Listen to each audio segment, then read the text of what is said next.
Pat McAfee Show.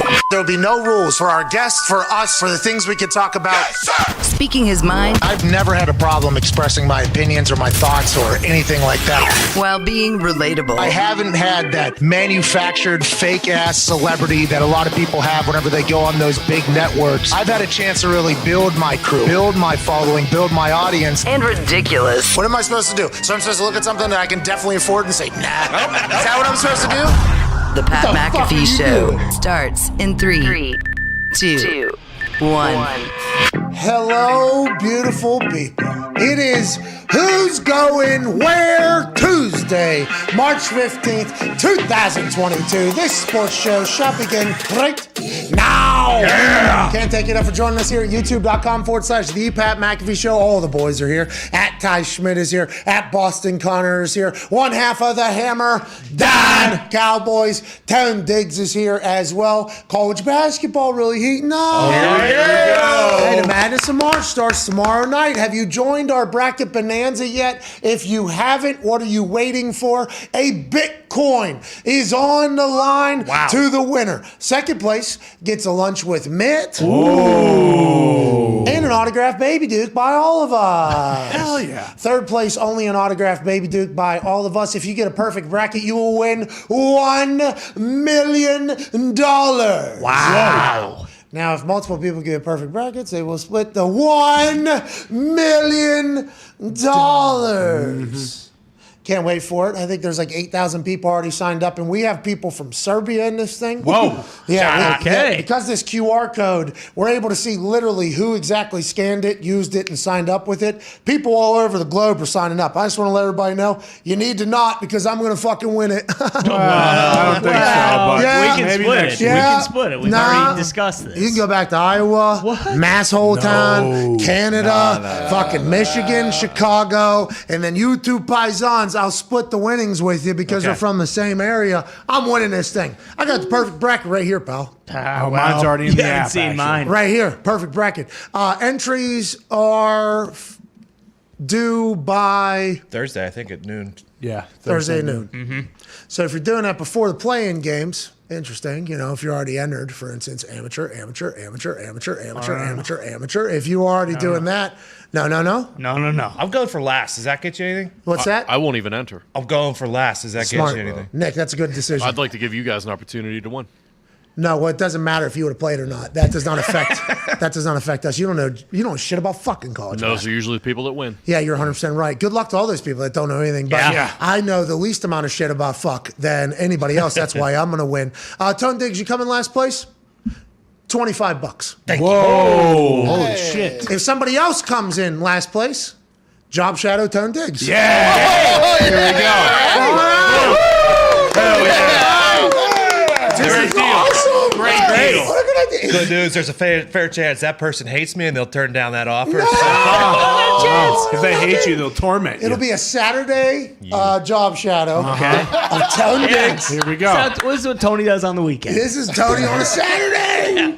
So if Tone comes in last, $25 a Tone. Here we go. All right. Big win. If somebody else comes in last, Job Shadow of Tone Diggs on a Saturday. That's right. All right, good luck. Here we go. Try to go perfect or the complete opposite. Friday. the best giveaway ever. Friday. A Friday? Friday. All right, we'll do a Friday. Okay, thank you. That'll be better. Thank you. Man, that's going to stink, though. Yeah, have fun. I hope you get last now. I just want to let you know this is a Job Shadow of you. Okay? That's fine. Just you. Just you. Not job shadow. We will talk to whoever's job shadowing. Of course. But make sure you're informing them of what you do, Well, I don't how have to you talk to do it, them. why you do it. What? But maybe you might create the next great Tone Diggs Hammer Down Cowboy. That's right. You come in last in the Bracket Bonanza 2.0, you potentially get a lesson for a lifetime. Wow. On how you could be the next Hammer Down Cowboy. I have to talk to this person? Oh, yeah. Yes, Tony. Kid- We don't. Now, we will, but we don't. No. You do, though. That is the thing. This is maybe your finest idea ever. Technically, What wasn't my idea? I will say this did What come is your through idea? the earpiece from Zito. Wow. See? Yeah. As I Guy's said, been stabbing me in the back for years. so as that I makes said, sense. $25. $25 for last place. Zito said, "Job shot at Tone Diggs." Not a bad idea. Not a bad idea. So whatever the case, enter the Bracket Bonanza 2.0. It is at the main website thing. Right. It is scan this. You can get there directly to ours. Fill yours out by Thursday at noon. We have 8,000 entries already, so they have no idea what the playing games are, but they're saying it doesn't matter. No. Those teams are getting fucking wiped in the first round regardless. Or maybe you get trendy and you pick one of them to win, even though you don't know who's playing. Yeah, exactly. Well, Indiana might potentially Bingo. get hot in there. You don't know how Bingo. they're going to play. They just knocked off the number one team in the Big Ten tournament. They could do that again. Oh, yeah. Maybe make a little magic in the first round. And we'll have to see how they play in that playing game in University of Dayton, which there's no air conditioning, so they're going to have to play in superheat. And if they make it out of the superheat, though, they are primed for a run. There's a couple teams, I guess, that haven't even traveled to the location of the games. Michigan and Colorado State. Colorado State. They've already traveled. So They haven't. I believe Michigan is already here or on the way. Colorado State is not here yet, and they play each other on Thursday. And I guess the NCAA was supposed to set up their travel. They had been waiting for their travel. Their travel doesn't get them until midnight on Wednesday or something like that. Indianapolis, not the easiest place to get in and out of commercial travel-wise. No. Airport's really, really nice, but I think because there's not a lot of flights coming in and out of there. So you can keep that thing real nice when limited amount of people are walking through there. Kind of like a mall. Yeah, it is. It's like a nice mall. Got great restaurants in there. right. Got good food. But I guess the NCAA was supposed to set up the travel of some people. Their travel vastly different than what Michigan is, who could probably drive down here in a few hours. They're already here ready to practice. That's going to be tough. I mean, you have to play against the big leagues in Michigan and a team like that. Your travel's kind of fucked, back against the wall, but it's madness of March. Yeah. Go and get it, kids. Part of it. Hopefully they get here on time. There should be no weather delays. No. That should Right. be Beautiful interesting. week this week. Pushing it to midnight on Wednesday, though, is pretty close, isn't it, for March yeah. Madness? Yeah. Which people are saying is all the money from NCAA. That's how the NCAA makes all their money. Pretty much. Is from March Madness. So I kind of rolling the dice on that, but they know what they're doing. Oh, yeah, of course. They're on mountain time. They got it all figured out. We'll continue to follow college basketball, but today, on this Who's Going Where, Tuesday, March 15th, let's lead off with somebody who's going to the bank. Aaron Rodgers officially signs. And if the reports are accurate, which, by the way, my source says have told me nothing about the contract that has been officially signed. Okay. Remember, day of him returning to the Packers announcement, there has been no contract signed. And then we were told that the reports of a 4-year, $200 million deal were wrong. That was followed up by a tweet from Aaron Rodgers saying the contract terms that are being talked about publicly now are wrong. That is not the case. Here we are, days later, and the deal has been announced. It's supposed to, depending upon who you listen to, what we have gathered, 5 years, $186 million deal for Aaron Rodgers. Last 2 years are placeholder years for salary cap hit spreadness. 150 M's guaranteed. Rap Sheet's original report of 4 years, $200 million. Certainly close. That's right. Certainly close. With that being said, cap-friendly deal with Aaron getting paid. Win-win for everyone. His cap hit this year is $28.5 million, which is like 9th in the league or 10th in the league or something like that. I forget where it's at. Yeah. But it is way down in the list as opposed to the 40-something. They open up some cap space for the Green Bay Packers. And now I got people attacking me in my initial report. Are you kidding me?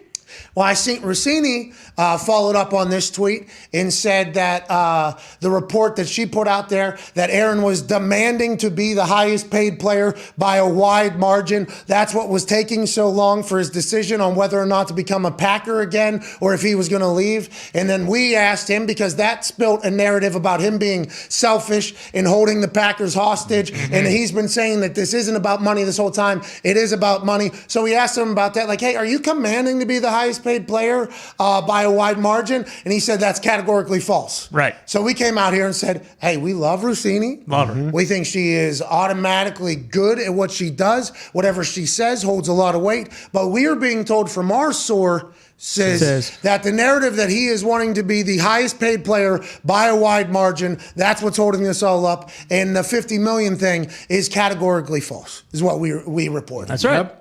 Still feel as if that was the case. We even followed up and saying, hey, he's going to get paid. He's Aaron Rodgers. Business will be done, and he might get $50 million a year. But the narrative that that was the only thing that was holding up his decision-making was kind of bullshit. Right.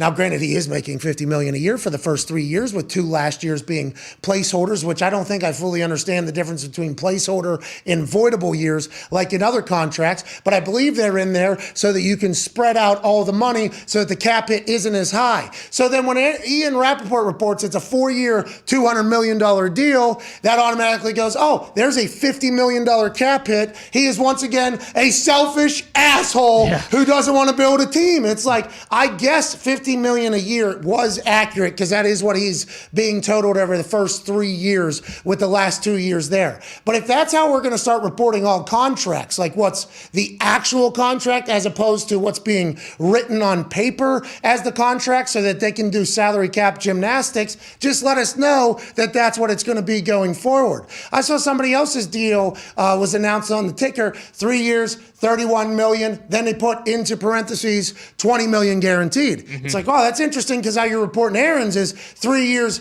$150 million earning, because that's not the actual deal. The actual deal is 5 years, $186 million, but the 3 for $150 fits the narrative that they were painting the entire time that Aaron came out and said publicly and via source says that it was false. Just very fascinating moving of goalposts happening, but I feel like everybody was potentially accurate and right.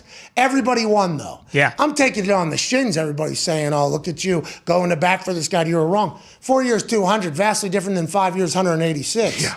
And especially when it comes to salary cap hit and narratives being painted that he was holding people hostage. Whatever the case, Ian Rapoport's joining us next hour. I got a lot of questions. Yeah. I got a lot of questions on how, is this how contracts are going to be reported now? What the actual terms are? Or are we just going to do the big bullshit number like 4 year, $160 million for Taysom Hill, 3 years, 5 years being voidable? That's not the actual contract. Interesting how this is going. And maybe we are only noticing this because it feels like they're doing this strictly because of us. And I don't want to act like I'm that important. We're not. But for a long time, players like Aaron, when something like that was reported, had zero chance or opportunity to respond. He did via Twitter and us, so the narrative could still be painted. But his cap hit goes down drastically, which was the entire goal, I think, of his entire deal, which is what we heard from our source says the first time. Yeah, absolutely. I mean, they opened up like $18 million in cap, and now they will be able to re-sign a guy like Rasul Douglas. It made it easier so they could re-sign Devondre Campbell yesterday. And we always say the implication that it was kicking the can down the road. Like, that is what they're doing, because in 2025 his dead cap is like $75 million. So it's like the 4 year never made sense, because if they were going to give him $200 million, he would have to do it over 5-6 years with what we've seen every other deal do. Right now, Ian stuck by his source and by his reporting, so that made me think like, well, maybe Ian does know something and we don't know. Openly said, well, they are still reporting it. They are still reporting that. They are still reporting that. But with the way deals are set up now, there's so much fugazi in it. And I think we've pointed that out a lot. Is that how they're going to start being reported? Like, is the fugazi gymnastics going to start being how they're being reported? I hope so. It'd be better for everybody, I think, to get a good grip on what's actually happening with a lot of these deals. Well, it'd be easier, too, because now we're in this time, especially right now, where like all these numbers are just getting thrown out at the same time. So it's like, what's real? Yeah, what's real, what's not. It's like, oh, okay, well, that one looks the most appetizing. Like, let's run with that one. We could see how that could be. But I don't know. A lot of people still saying he's selfish and stuff like that. But if you're a Packers fan, Tannenbaum. Yeah. What is that guy's? Aaron is $8 million more selfish than Tom Brady. That's right. What? 8 million reasons. So every person that gets paid is how we're judging how selfish they are. Hey, Tannenbaum, is nobody supposed to make money? What does this guy want, a set price for every human in there? Did he say that about Kirk Cousins? I doubt it. I don't think he said that, but Tannenbaum might have forgot that Kirk Cousins even plays in the NFL. Yeah. I mean, who knows what Tannenbaum's doing? Tannenbaum's a fascinating figure. Oh, yeah. Did you hear what he's saying at Indianapolis at the Combine this entire time? What was that? Oh, just talked about the whole Aaron situation. Oh, yeah, I mean... What did Aaron do to Tannenbaum? Did he do something to Tannenbaum? I got to start wondering these things. He hates everyone who's ever beat him when he was a GM in the NFL, so he hates everybody. That's still playing from the time in which he was the GM. And he only lost, really, so... There's no reason for that. Guy got a job. I'm It's just a tough job. Hey, absolutely. It's a tough job. You know, it is Tough what it gig. is. It's hard to win in the NFL. That's right. Win-loss is not good. It was Anyways. very bad with the Dolphins. And with the Jets, too. All right, well, it's tough to win. It's not easy to win in the league. Hey, he had the job. That's right. But it does seem like he's a little Yeah. jaded about something. Maybe something's going on. I don't know personally. It's like Greg Jennings every time he talks. It's like Yeah, exactly. something's going on there. It feels like It's a trendy thing to do right now. Like, But Aaron's back. Save cap money. yeah, exactly. They got to figure it they're out. already bringing back some guys who I think a lot of Packers fans are like, oh, shit, they're definitely going to lose this guy in the offseason because they're going to have to re-sign Rodgers and do that. But there's more money now, so if there are guys out there who they were maybe considering bringing in, like, they will be able to be in those conversations where, you know, they weren't a couple days ago and they are now, and he's paid. He's back for at least, 2 years. Who knows? Could be 1 year, could be 2, could be 3. Like, we'll see. I mean, if you're a Packers fan, I'm very, very happy that this is done and over with. We did pontificate what it would be like if Aaron just played for vet min. Sure. Yeah. That'd be sweet. He would have gave up 100. We gave up a lot of money. $146 million, $145 It didn't million. have to be vet min, but I think he should have taken a deal where it wouldn't have even been close to being able to spend to the $50 million a year. Oh, you're saying what Rapoport was He should have reporting? taking a deal where it wasn't even close to what we Well, have you to said be. that the other day. Yeah. You actually went on one of your I ain't wearing that fucking mask speeches about that entire thing. all you've done for this guy. Well, he's been a great friend of this show. But I do feel that it is, whenever you start talking about people's money and what they, like the contract reporting for a long time is fascinating because all this doesn't even account in for Uncle Sam, who's getting his cash federally, locally, citily, communally, streetly, neighborhoodly. I mean, that whole thing's happening there. But I like it. Maybe this is a new precedent for how deals will be talked about, what the actual deals are. Let's start talking about actual deals. The only team that has not gotten involved at all in making deals is the Indianapolis Colts. What? That's right. Yeah, there was like 12 players signed yesterday. Then last night, a bunch of deals were made, and we're going to try to keep everybody updated on everything. The big news that happened last night that should be chatted about, Uzama goes to the Jets on a 3-year, $24 million deal. A lot of conversation regarding that one. He's leaving the Bengals, going to the Jets. Why would he do that? Is there more to it? The internet seems to be snooping around. Devondre Campbell, how you doing? Keep it moving. DJ Clark, Christian Kirk, Cedric Wilson. He's over to the Miami Dolphins out of the Dallas Cowboys. He's not the only one, by the way, leaving the Dallas Cowboys to go over to the Miami Dolphins. The Miami Dolphins making plays, by the way. Oh, yeah, a lot. They brought in Teddy Bridgewater, paying him just about the same the fucking Mitchell Trubisky's making in Pittsburgh.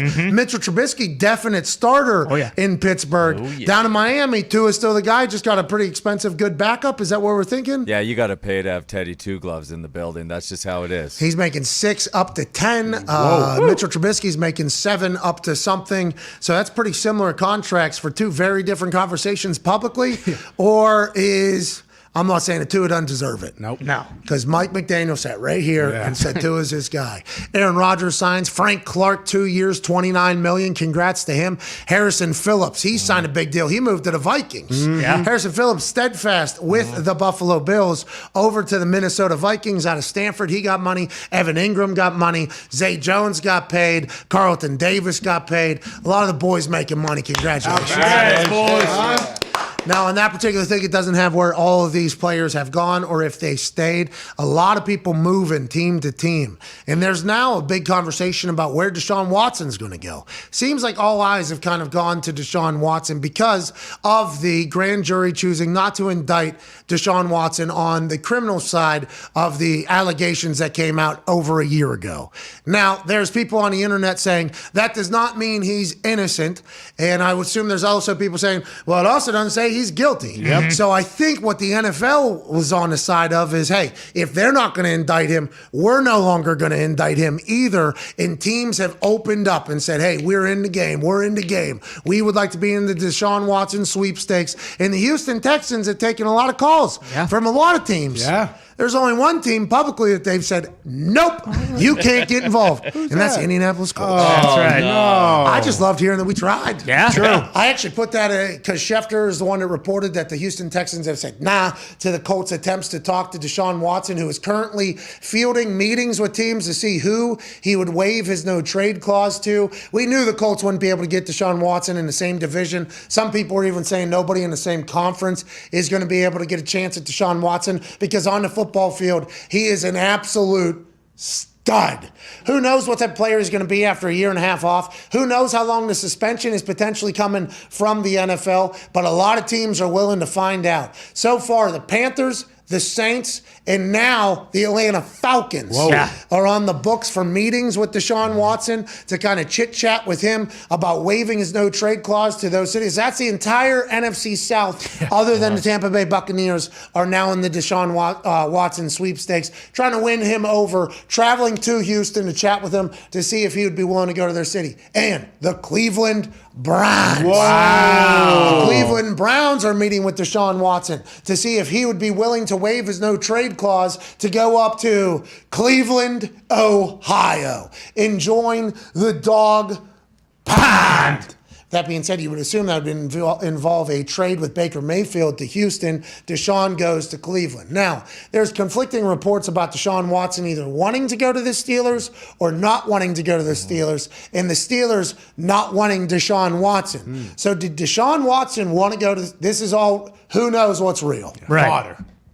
But if it is real that he wanted to go to the Steelers and the Steelers said nah, and then he said, all right, fucking bring Cleveland in. That would be awesome if that was something that happened. And who knows if he ends up in Cleveland, Amari Cooper's there. Yep. They got Chubb. They got Hunt. They're probably going to invest in the defense if Jadeveon Clowney's not going to be there because they saw how much of a benefit that was for Myles Garrett and the entire D-line. Probably going to have to bring in another weapon, but Deshaun Watson probably helps you recruit players. Oh, no. The AFC North with Joey B and them potentially getting an indoor practice facility and also spending money on the offensive line. That's right. They're probably not done yet after a Super Bowl appearance. They lose Uzama to the Jets. Nobody could have expected that. No. The internet, I guess, did think that was going to happen. But now the Browns potentially with Deshaun Watson and others. What's going on with the Steelers? You guys got Metro Trubisky. Let's not forget Deshaun was 4-12 the last season that he played fully. That's matter. Let's talk about if Bill he steps O'Brien. 1 foot in Cleveland, he's never going to go there. I mean, and it's the Cleveland Browns. They'll screw that up. The Steelers were never involved. Deshaun never wanted to go to the Steelers. I have that on good authority. So we could stop spreading the misinformation. Is that your source? Yeah, source. Sis? Nope, just one. Okay. Who's that? So we could stop spreading misinformation on his program. So he did not want to go to the Steelers? No. And the Steelers did not want Deshaun Watson? I don't know about that side, but I know Deshaun did not want to go to the Steelers. I don't know what's real or not. You're wearing a cowboy hat, and you know what I mean? I don't know. I'm just saying what I heard. Because Diggs does have like some actual sources. Oh, yeah. Like if you really wanted to. So you have to kind of piece apart here. What's Tone Diggs? Mm-hmm. What's hammered down cowboy Tone Diggs? Right. And who's diehard Yinzer Steeler fan? Anthony DeJulio. That's right. The program got their quarterback for $7 million a year. Are you kidding me? We upgraded the O-line last night and this morning. I mean, things are looking up, my friend. Okay, so we're not worried about some 4-12 quarterback. All right, we don't know what's real and what isn't. All right, let's bounce around to some other big-time signings. J.C. Jackson gets out of New England, although he wanted to stay forever. He did. Absolutely. And signs with the Chargers, which everybody kind of pointed to being the case immediately upon him being available, which I don't know why. Why didn't the Colts? What are we? The Colts are waiting. They signed him for a 5-year, $82.5 million deal, which, by the way, that's how that's reported. Yes. 5-year, $82.5 million. Okay, $40 million guaranteed. Mm-hmm. So just how that was reported is exactly contradictive to what we were talking about with the Aaron Rodgers, how it was reported. Should have been reported as 2-year, $40 million. Bingo. Yeah. Like the actual, are we going to start reporting actual deals where people are probably going to get cut afterwards or ask for a re-sign? If that's the case, I love that we are a very small part of potential journalistic integrity being lifted a bit for these entire deals. Yeah, because about. so many Patriots fans are pissed about this get too. up. I mean, Yeah, I think you should. Absolutely. I think we all should, though. We were all a part of this, weren't we? Yeah, we should all probably stand like the end of a show, you know? Okay. When everybody's like clapping and you come back out. Oh, curtain calls. Here we go. They do like the, and then like the. We did it. We did it. Thank you. Thank you, everybody. Thank you. I feel like it's not going to happen, though. They're still just going to report the gaudy numbers that aren't real. Oh, yeah. But whatever the case. I mean, 5 years, $82.5 million sounds a hell of a lot better than 2 years, $40 million. I think he's one of the best cornerbacks in the league. Isn't it crazy? Because 5 years, $186 million sounds a lot better than a $150 million deal. Mm-hmm. But the $150 million deal you see actually fits our. So. We can't bitch about it. We got to move on. We're in this business for a long time. It's going to be a lot of these situations. But congrats to J.C. Jackson signing with the Chargers. Derwin James, Bosa, the boys over there. They're hungry. Brandon Staley. Oh, yeah, Khalil Mack out of Chicago for a bag of balls. Good for the Chargers, man. Trying to win back L.A. Look out. J.C.'s a hell of a player, right? Yeah, he's unbelievable. He's a ball hawk, but also lockdown. Yeah, he follows guys all around. I mean, that one game against Buffalo where we ran the ball every single play. A massive reason the Bills weren't able to do anything was because he was unbelievable on Stephon Diggs. Yeah, because they only had one wide receiver on most plays. Yes. Right, because it was so windy. Everybody had to block because they didn't know how long it was going to take. And then Josh Allen actually threw like 30 times. Yeah. A ton. I think he threw like 30 times that game where you guys threw it once. 3 times. Come on. Didn't trust your quarterback. 2 for 3. Yeah, but I thought Bill was going in there like, we're going to win a game without fucking throwing the ball one time. He did wear He was pissed that one time, right? Whenever the ball was thrown, he was like pissed that the ball even got thrown. Oh, yeah. Made me think Bill was like, we're going for 0 fucking pass attempts. Play action. What's this young punk doing? You checking on it? Sick of it. I will put fucking Hoyer in there right now. His ass will hand it off every single play. You hear me? One's enough, and then 2 more happen. You son of a bitch. Yeah, he was not happy. I mean, he had the Navy mask before the game, too. He was planning on just doing the triple option every single play. We have some breaking news out of the NFL here on day 2. Mike Garafolo is reporting that pass rusher Randy Gregory is pulling a U-turn. He's agreeing to terms with the Broncos. As Vic Lombardi reported, Cowboys' deal has fallen apart. Same deal for Randy Gregory with the Broncos as he was to sign with the Cowboys. Source says 5 years, $70 million. Damn. But 2 years, $26 million. we don't know. It was 28, yeah. Yeah, we don't. Yeah, there it is. See, all right. Yeah, that's the The best official part. Cowboys Twitter account tweeted this 15 minutes ago. The Broncos have responded with their own tweet, free agency matters. The DN has agreed to terms on a new 5-year contract with the Dallas Cowboys. Read more here. Denver Broncos, surprise! Oh, that is awesome.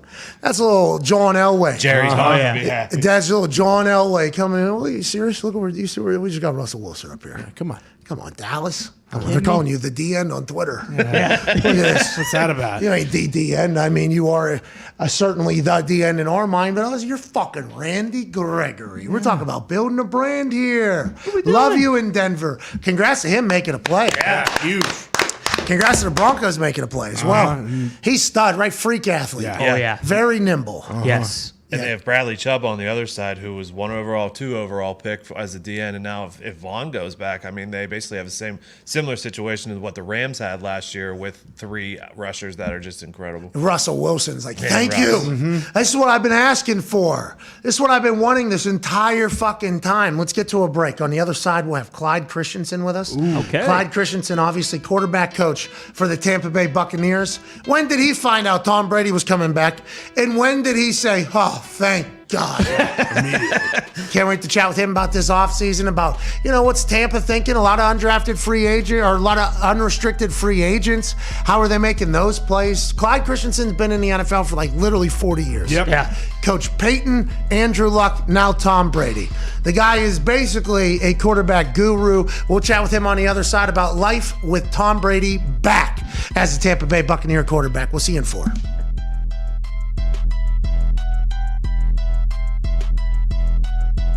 We have our Bracket Bonanza 2.0. Come and join us. Perfect bracket wins $1 million. Whoa! Winner of the overall Bracket Bonanza 2.0 will win 1 Bitcoin. Okay. Second place will win a lunch with Mitt.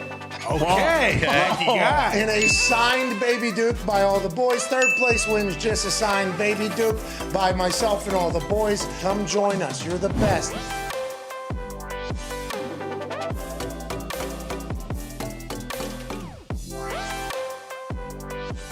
I just saw a picture of you getting out of, I think, a 757 that was from Jim Irsay. What was that, and have you ever been in that plane before?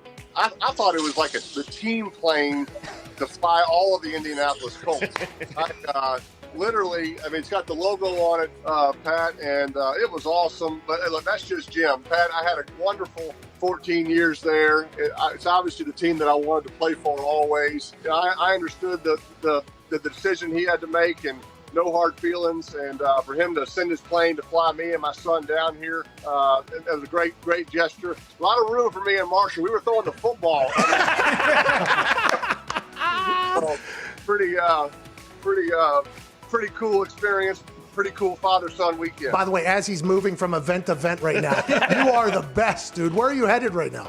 I'm going to the game. I got Lynch. I got Faneca. I got these guys in the background. Boys, how you? Congratulations. Yeah. Congratulations, boys. All right, Peyton. Oh, hey, there he is. Marshall, I hope you enjoyed that plane, pal. Hey, Peyton, last thing here. You talking to Tom Brady, you becoming friends with him. It was interesting to watch. Oh, yeah, take the photo. Take the photo.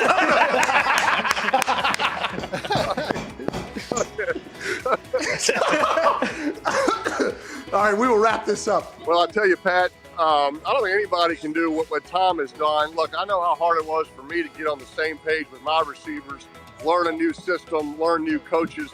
But I had a full off season. I was injured. I was rehabbing. The fact that Tom has done this in a COVID pandemic off season, no time to meet with his receivers. He met with his coaches illegally by breaking into Byron Leftwich's house. So besides that, it's been incredible what he's been able to accomplish, and he deserves all the credit. His leadership is what's put the Bucs in this game today, and I have great respect for him because I know how hard it is, but he deserves all the credit.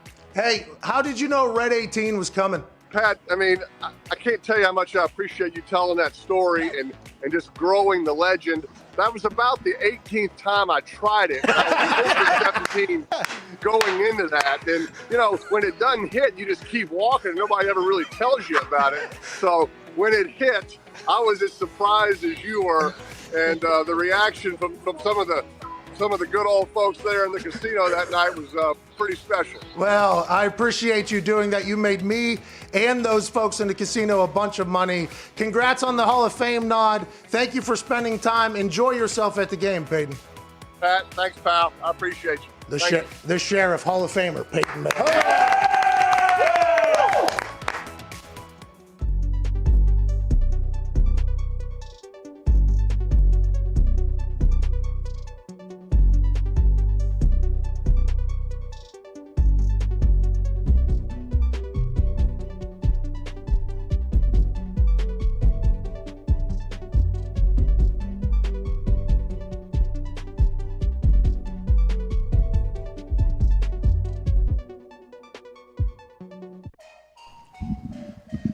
Welcome back to the Pat McAfee Show on Who's Going Where Tuesday.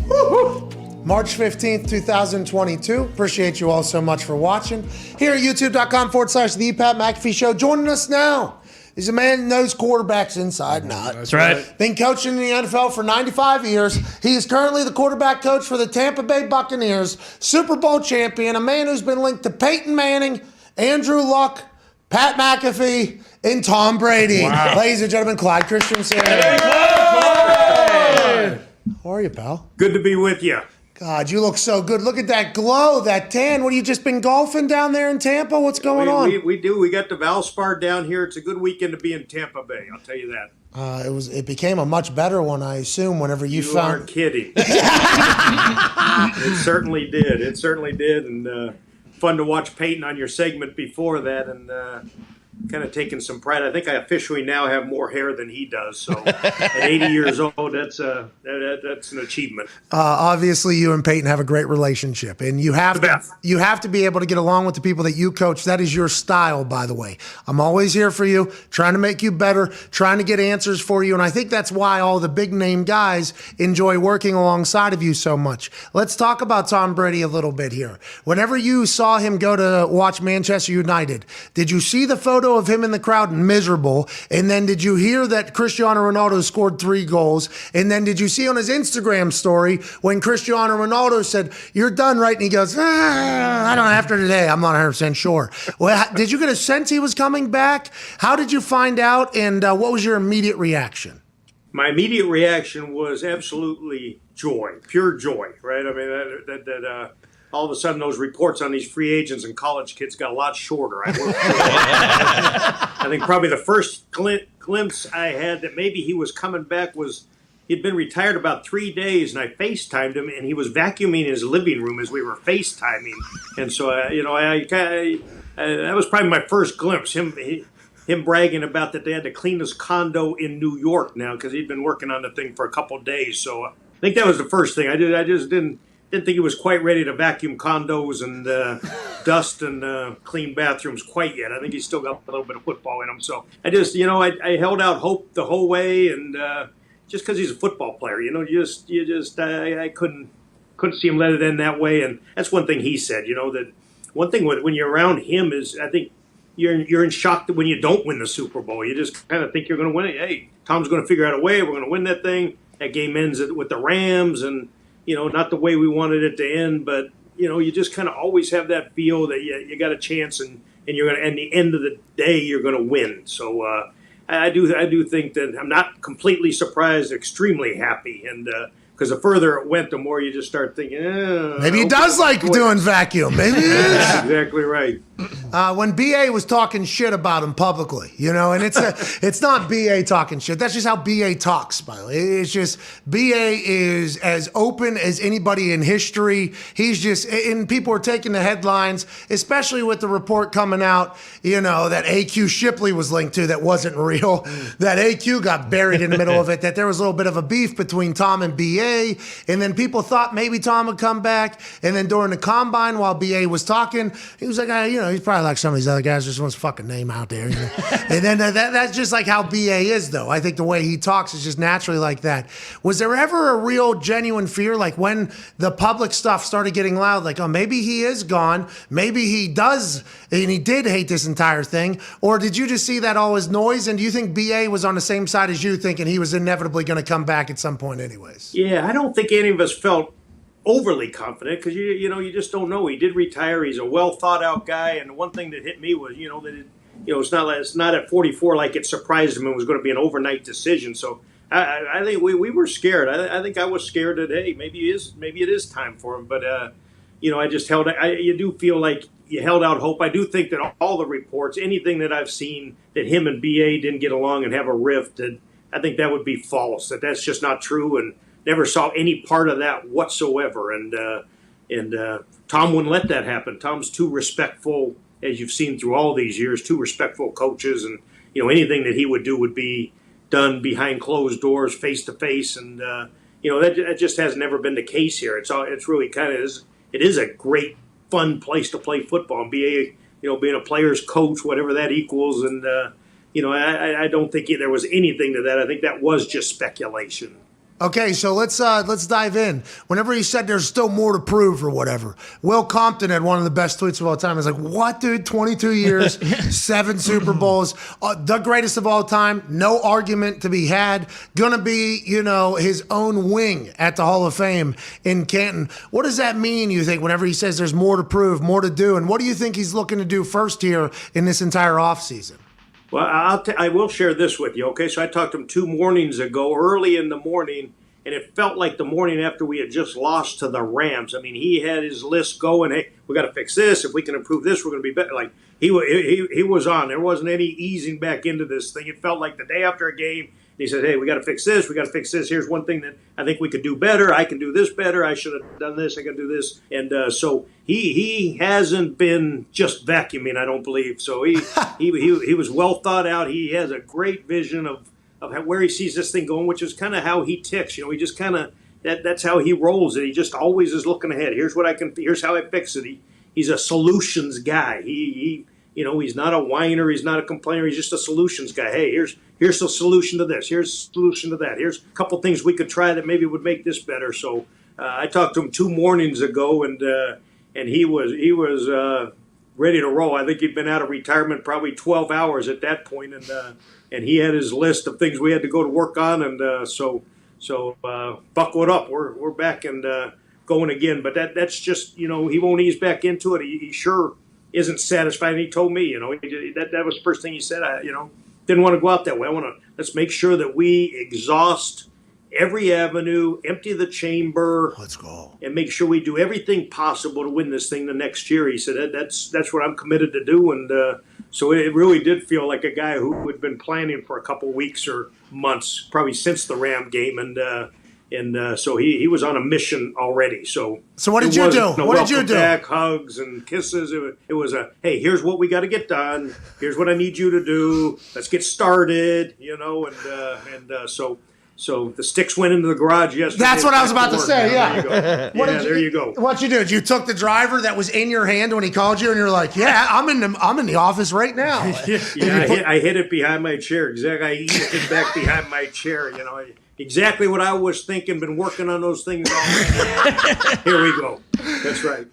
You guys obviously have a lot of unrestricted free agents from the last couple years, and that'll all hopefully get figured out. As a coach, though, that's not really your business. Is it hard not to peek around, though, at what other teams are doing? For instance, the entire NFC South allegedly in on Deshaun Watson conversations. Is that something you guys pay attention to, or just as a fan, or there's really nothing you could do about any of it at this point? A lot less now that Brady's back in the fold. A lot less. I think when Brady wasn't in the fold, you were interested about everything because your margins got even tighter than they always are in the NFL. But you can't help but look around and you window shop and you've seen all these guys on the highlight film and you go, gosh, if we, would he ever fit into what we do? But with the salary cap and stuff, the personnel guys do a good job with that. So. That's a little bit out of my hands, but yeah, it comes across the ticker, and I always hate to see when one of the guys in our division signs a defensive guy who sacks the quarter. But it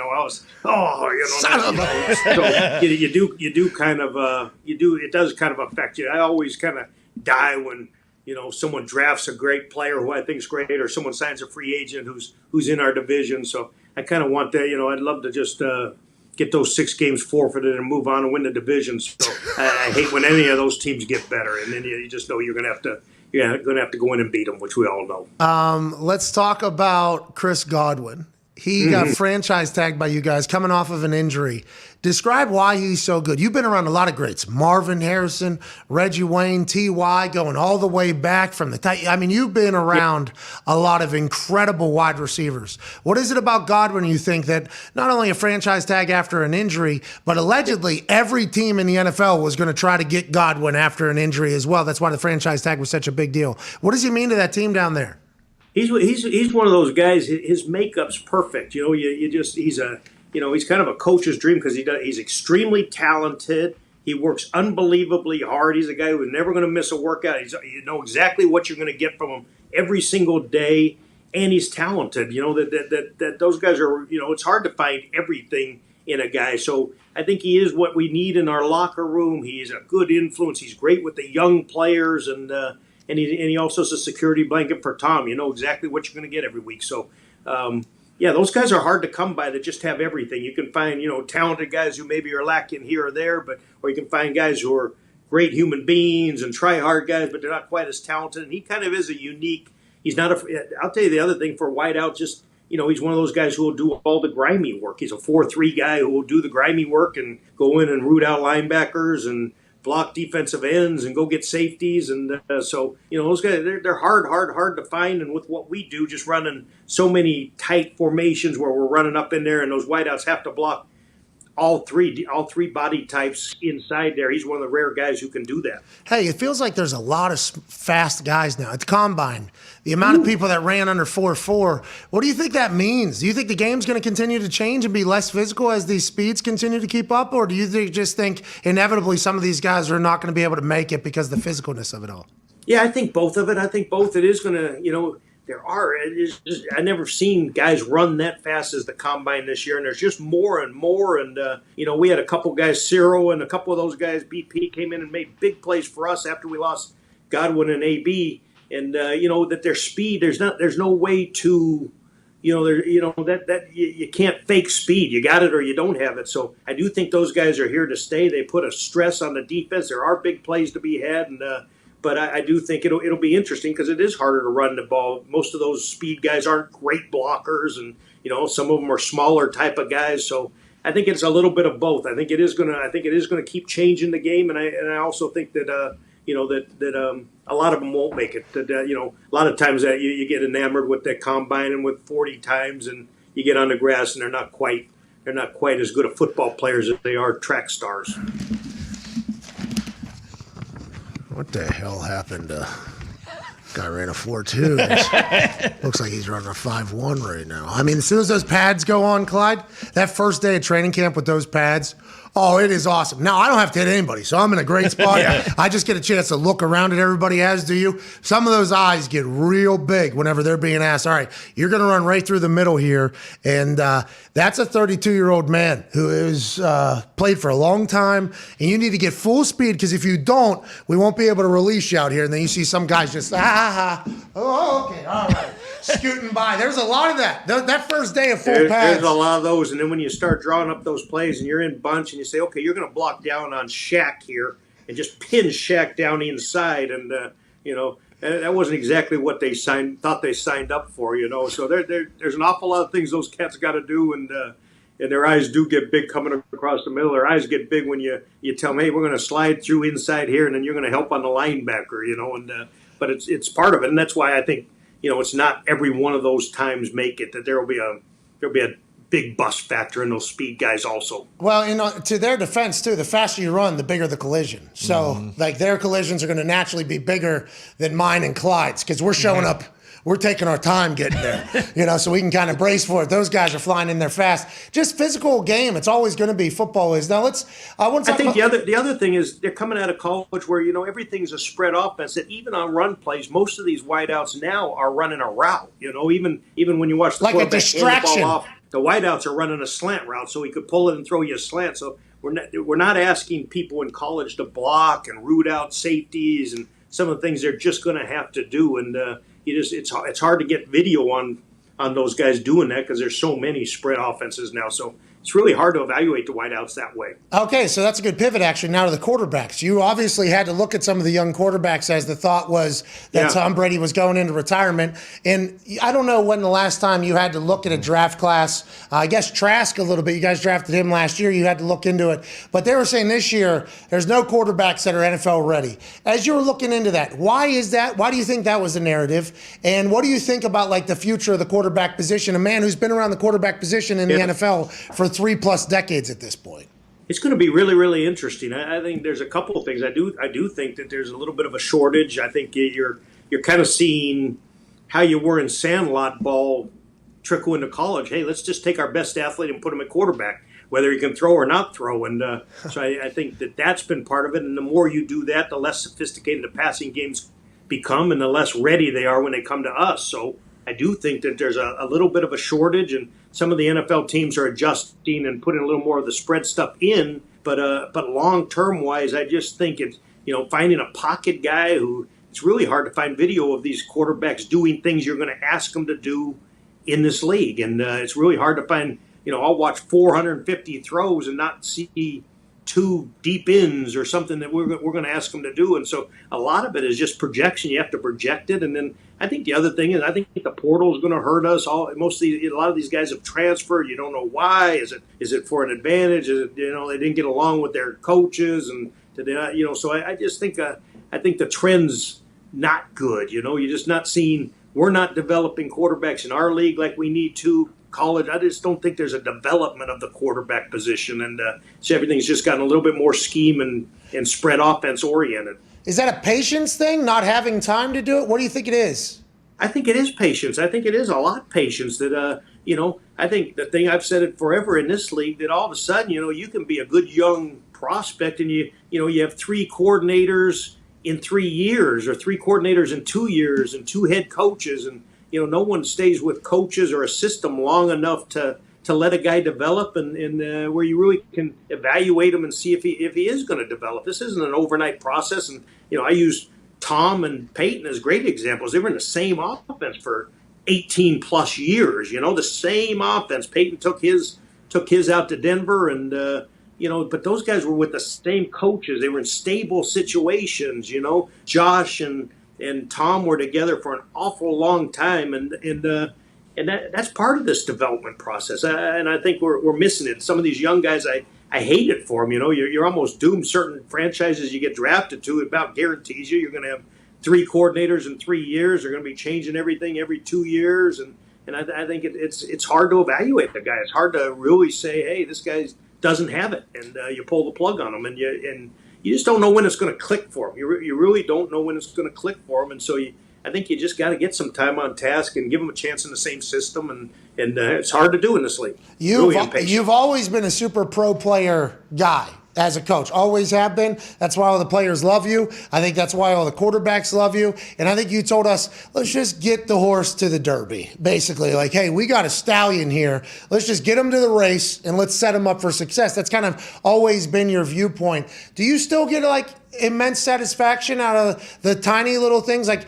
Kyle Trask, I assume, from what he was last year to now, that coaching? Because a lot of people say that NFL coaches don't want to do the coaching and make people better, but that's not my experience at all from the coaches that I've been around in the NFL. I assume there's other places that are like that. I'm just not sure. No, that's what I get a kick out of. That's what I get a kick out of, seeing a guy improve, whether it's Kyle Trask and you're working every day before practice, just Brady doesn't need a 30-minute individual, but Kyle Trask needs 40, So I love doing that. I love the offseason. That's one thing I loved about the NFL, is that you could take those guys, if it's a Pierre Garçon who just was fresh and hadn't done anything, and just go in the indoor facility and learn and teach, and or if it's Brady and he just wants to work on his feet and to watch him get better and do what he does. And so I really do. I really do get a kick out of that. That's why I got in this thing. That's what keeps me going. That's the whole thing. How do we develop guys? How do you make them better and better and better? And I think we're getting less and less. I think college is getting more and more recruiting and portals instead of just developing guys. And I think we're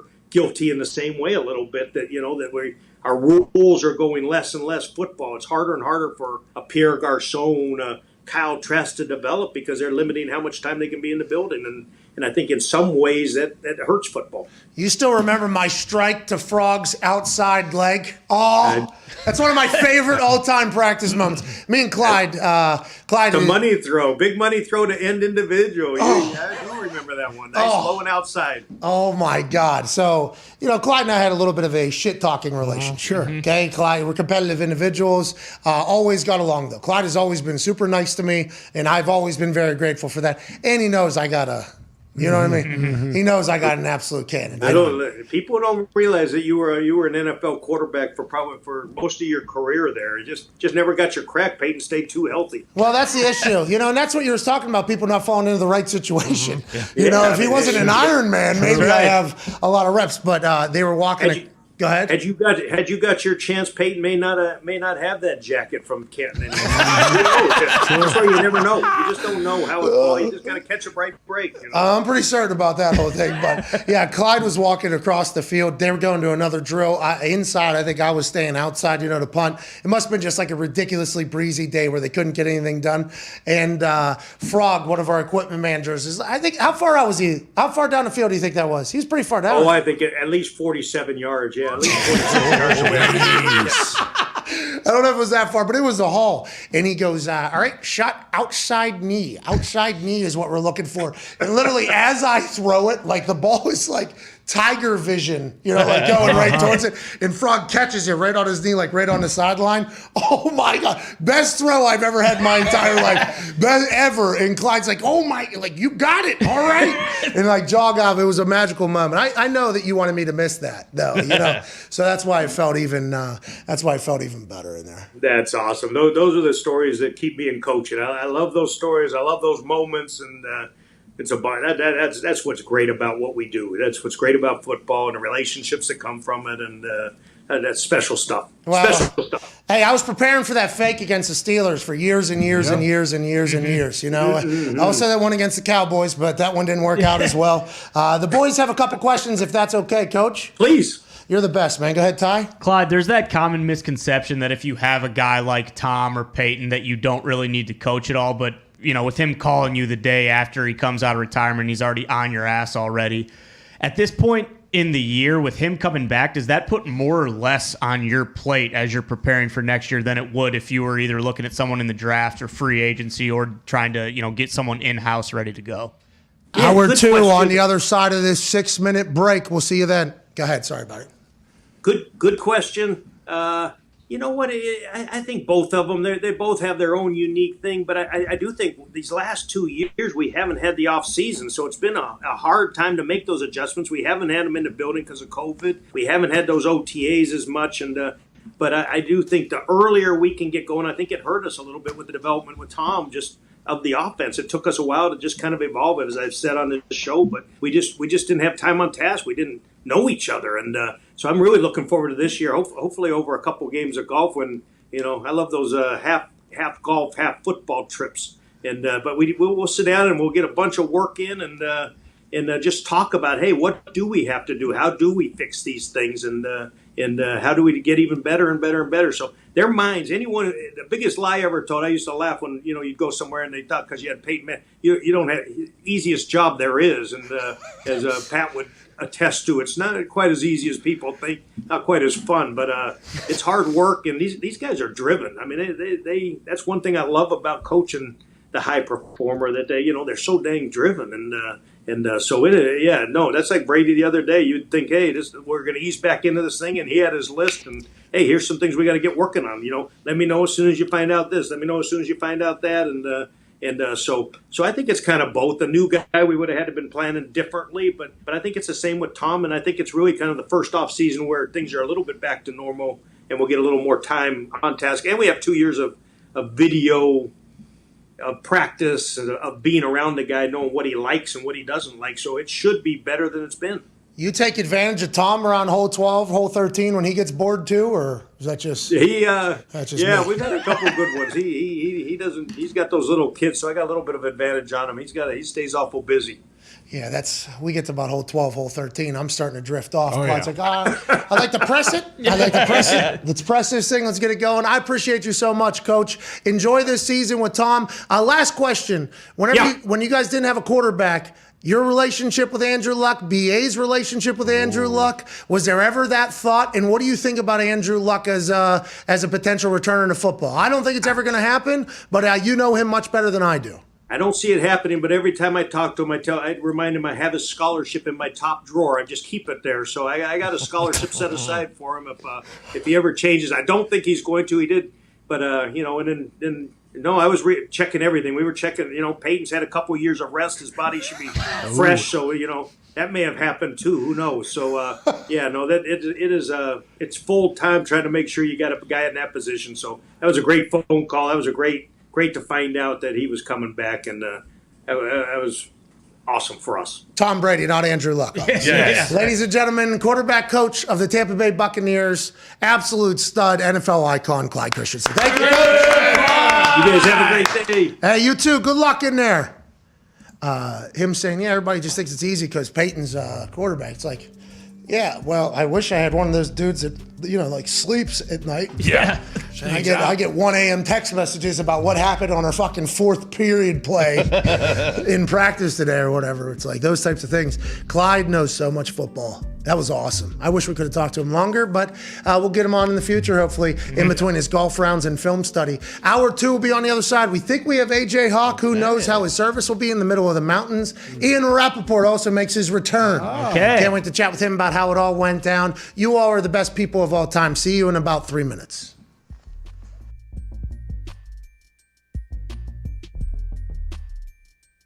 It's got good bounce for this thing here. You know what I mean? What's it for? Is it like a sand wedge? Anything close to the green. It's like a 60. Yeah. I think it's like 60. Little rescue club. Yeah. I used it one time on a course. I duffed it 4 times, and I said, that one's going to the studio. That one's never seen a course again. Is that the one you gotta just use the same stroke as a putter? No, that's the chipper. That little thing that you use in the fringe area? Yeah. If I ever get into pro golf, which is probably going to happen after this whole thing, that one's going to be one of the spots in my bag. Yeah. They say use the 9. They're illegal, though.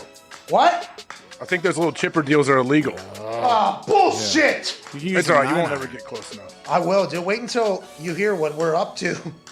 And then, I mean, I don't care. You could put 9 golf simulators in the Coliseum. It's not going to make you a pro golfer. It's not a Coliseum, by the way. It's a fucking igloo. Get it right, you asswipe. We've already talked about it. Wake up. You guys all at the same time. Yeah, well, it's a branding thing, How many times do you have to I tell tell you you what, the it same is thing? mesmerizing just watching you do this. It's on the crazy. radio. It really How about is. you get some air under that thing? That's nothing. You have like 3 inches of pipe. I mean, You piece of shit. How dare you? How about you Scumbag, have some dude. awareness. We have our bracket Bonanza 2.0. Come and join us. Perfect bracket wins $1 million. Whoa! Winner of the overall bracket Bonanza 2.0 will win 1 Bitcoin. Okay. Second place will win a lunch with Mitt. Okay. Yeah. And a signed Baby Duke by all the boys. Third place wins just a signed Baby Duke by myself and all the boys. Come join us. You're the best.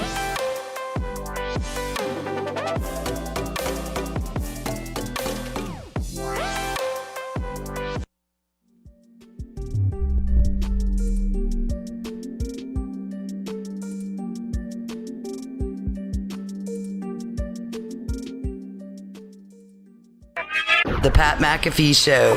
There'll be no rules for our guests, for us, for the things we can talk about. Speaking his mind I've never had a problem expressing my opinions or my thoughts or anything like that. while being relatable. I haven't had that manufactured fake-ass celebrity that a lot of people have whenever they go on those big networks. I've had a chance to really build my crew, build my following, build my audience. And ridiculous. What am I supposed to do? So I'm supposed to look at something that I can definitely afford and say, nah. Is that what I'm supposed to do? The Pat What the fuck are McAfee you Show doing? starts in 3, 2, 1. Welcome back to that show. Hour 2 on this Who's Going Where Tuesday, March 15th, 2022. Hour 2 begins right now. Yeah! Can't thank you all enough for watching here at youtube.com/The Pat McAfee Show. The boys are here at the Toxic Table at Ty Schmidt, at Boston Connor. One half of the Hammer, Dahn. Cowboys at Tone Diggs is here. How have you guys been doing lately? Pretty good, actually. Yeah, what are you betting on? College basketball? basketball. At Bubba Gumpino, are you on Fuego? First NBA bet all season last night. Yeah, first one all year. What'd you say? Lakers stink? No, Bucks +2. They won outright in Utah. Speaking Let's of- go bet. Lakers do stink though. Oh, Very so bad. bad. 0-11 Very ATS last 11 first halves. And I don't think that's going to change anytime soon. No. Frank is sitting on that sideline begging for them to fire him. Yeah. How's he still there? Because he can't just quit because they don't have to pay him. So he's just waiting for them to fire him, I assume. Because if he leaves, there's no money owed. But if he just sits there and says, "This team fucking stinks. My life is miserable. Every single night I have to sit here and I got no answers. They're throwing passes 40 feet over each other's heads. My God. What am I supposed to do? I could drop all the fucking schemes you want. If this dude can't keep the ball on an entire basketball court while trying to pass, what am I supposed to do? Fire me already. Yeah, it seems like if LeBron doesn't score 50 points every night, they can't win. So that is an issue that they are going to have to address and deal with moving I forward. saw a video of LeBron James writing out the records: 10,000 points, 10,000 rebounds, 10,000 assists, first person only or whatever. He is a lefty. He's a lefty. He is, and everybody's been talking about Omar.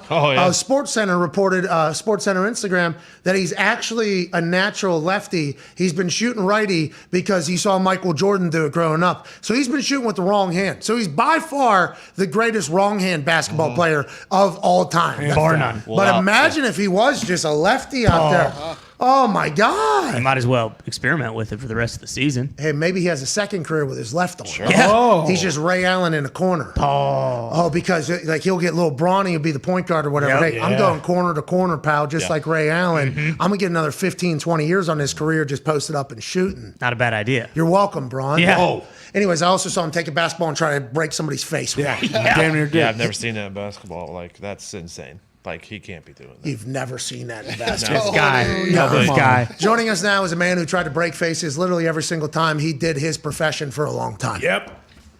His forehead, which is larger, heavier, and stronger than everybody else's. To everybody else's Adam's apple and jaw was his goal. That was his sweet spot. And he did it more than any other Green Bay Packer in the history of the Green Bay Packers. Crazy. He's a Super Bowl champion, college football national champion, Ryder Cup champion, COVID survivor, had 41 tackles in a game one time, 2 times in high school, and now he's out in the middle of the fucking mountains. Ladies and gentlemen, AJ Hawk. Whoa. How's it working? Well, I think we all just judged your costume before we got into the conversation. You look amazing, though. You can judge my costume. That's fine with me. I'm okay with it. But is that your ski I'm glad it looks costume? okay. I'm trying to. We've been piecing together internet situations out here, so I mean, just the fact I'm even connected, I'm shocked, but I'm happy that I'm on here. Well, we're honored, AJ. Thank you, AJ. Hey, we're honored. Thank you, AJ. Thank you, AJ. Thank you so much. No, I'm saying I'm more. It's unbelievable to me that there's still places that don't have internet, that don't have Wi-Fi, and I'm kind of currently living in one. So you're off the grid right now. Where are you at this exact moment? I see you're wearing like a ski costume. That's your ski costume there?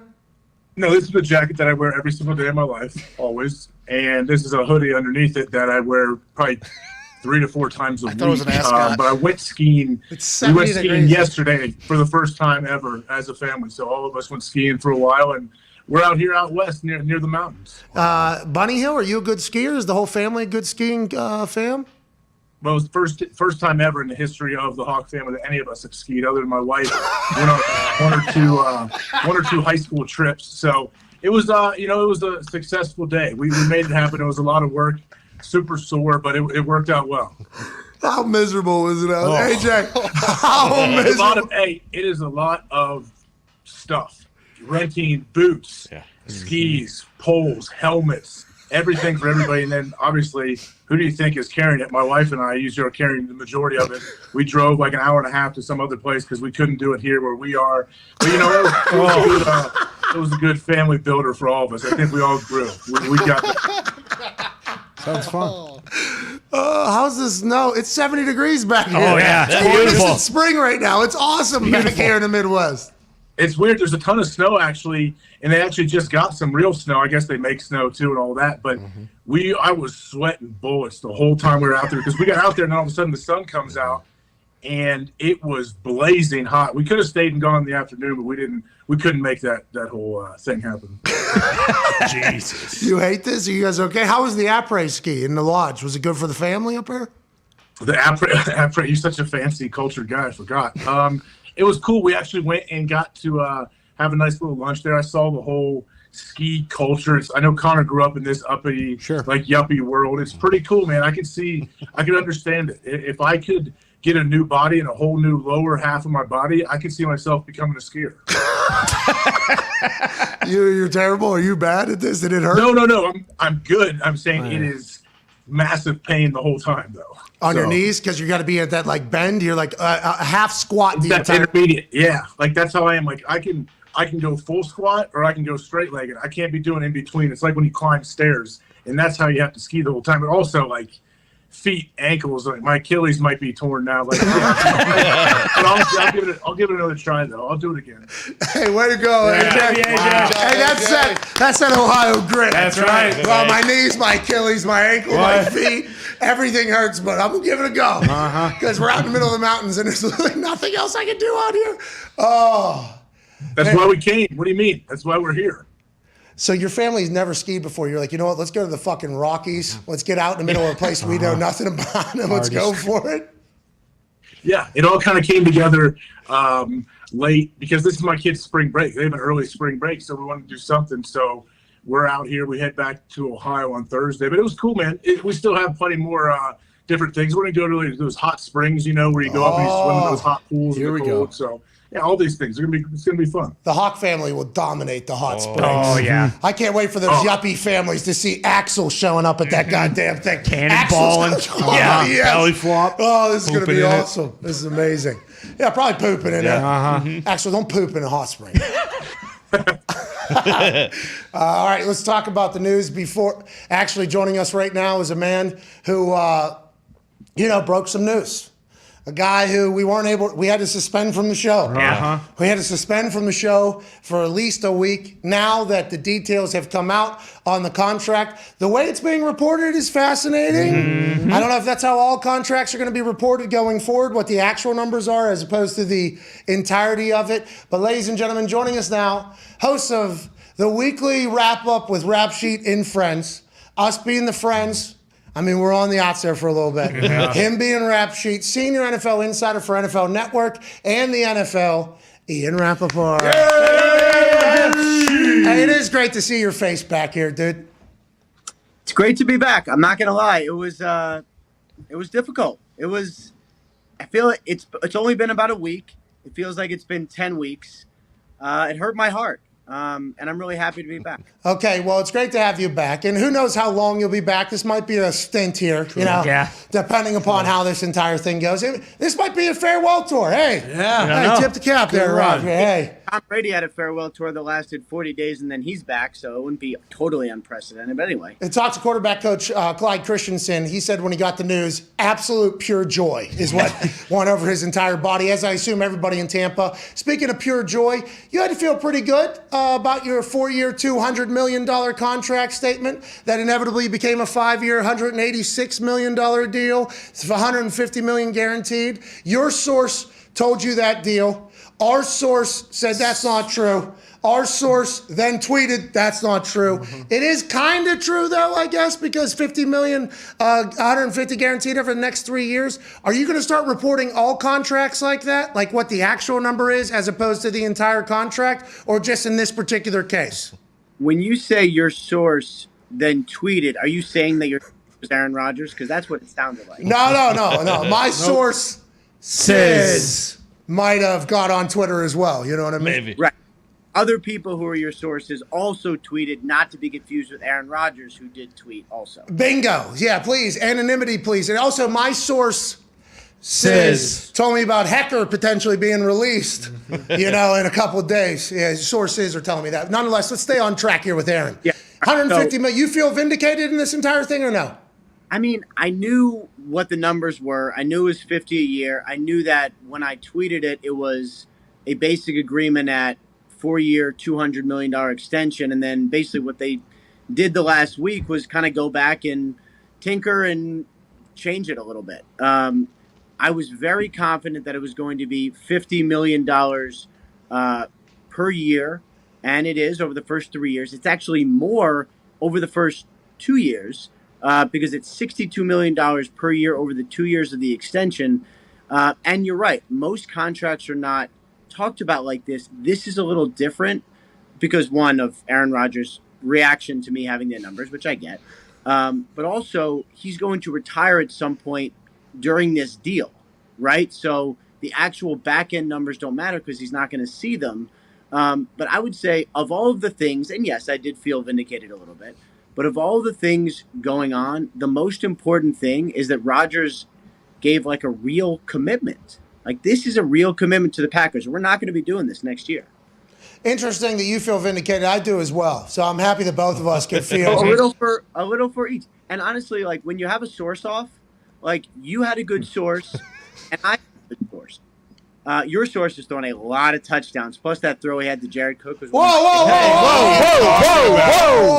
Go ahead, AJ. Enough with your source off talk. All right, go ahead, AJ, please. Ian, so it's reported $150 million over the first 3 years. What happens if Aaron retires after 2 years? If he retires after 2 years, then there's a significant salary cap hit. I think it is $70 million. I believe that's what my colleague Tom Pelissero had. So what they do is they would basically sign him to a new extension for the minimum and spread out the cap hit over 5 years. And then at some point... Oh, how would you report that?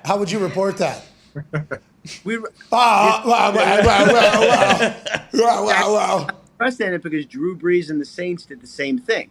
They signed him to an extension at basically no salary, and they've been kind of spreading out a salary cap hit. So there are people smarter than you and me who are doing this. Thank God. You should have seen me, in all seriousness, you should have seen me this morning when I got a hold of the contract. I had to call Pelissero and be like, all right, let's make sure I am not an idiot because I have to understand this properly so I can then hopefully at some point when they'll have me back, go on the Pat McAfee show and talk about it. And gloat a little bit, I'd assume you feel like you're doing. But it is interesting the way you're talking about that, because the headline on NFL Network this morning was Aaron Rodgers officially signs deal, $150 million earned. So every other contract, it's never like that, right? I actually saw the next deal that was announced, 2 years, $31 million, and then ...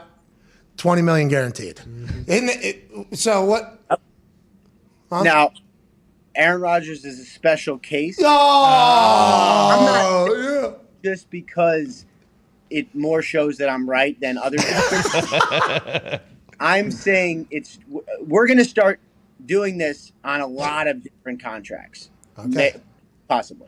Yeah, maybe possibly, because this has been happening for the last few years. I mean, it started with the 10-year, $500 million contract where it's like, who knows where that money's going, and the salary cap gymnastics are starting. I think in the end, it's great to have you back. Also, I feel like the Packers probably pretty pumped that fucking Aaron Rodgers is back. Yeah, hell yeah. Let's bounce around the NFL a little bit, Ian. The Indianapolis Colts have done nothing, have the most amount of money. Everybody else is doing stuff. Who do you see moving today? Jimmy G, is he going to be on the move today? How about Stephon Gilmore? Armstead? There's still some massive names that are available out there. Do you see a lot of movement happening today, or do you think this is going to take a bit?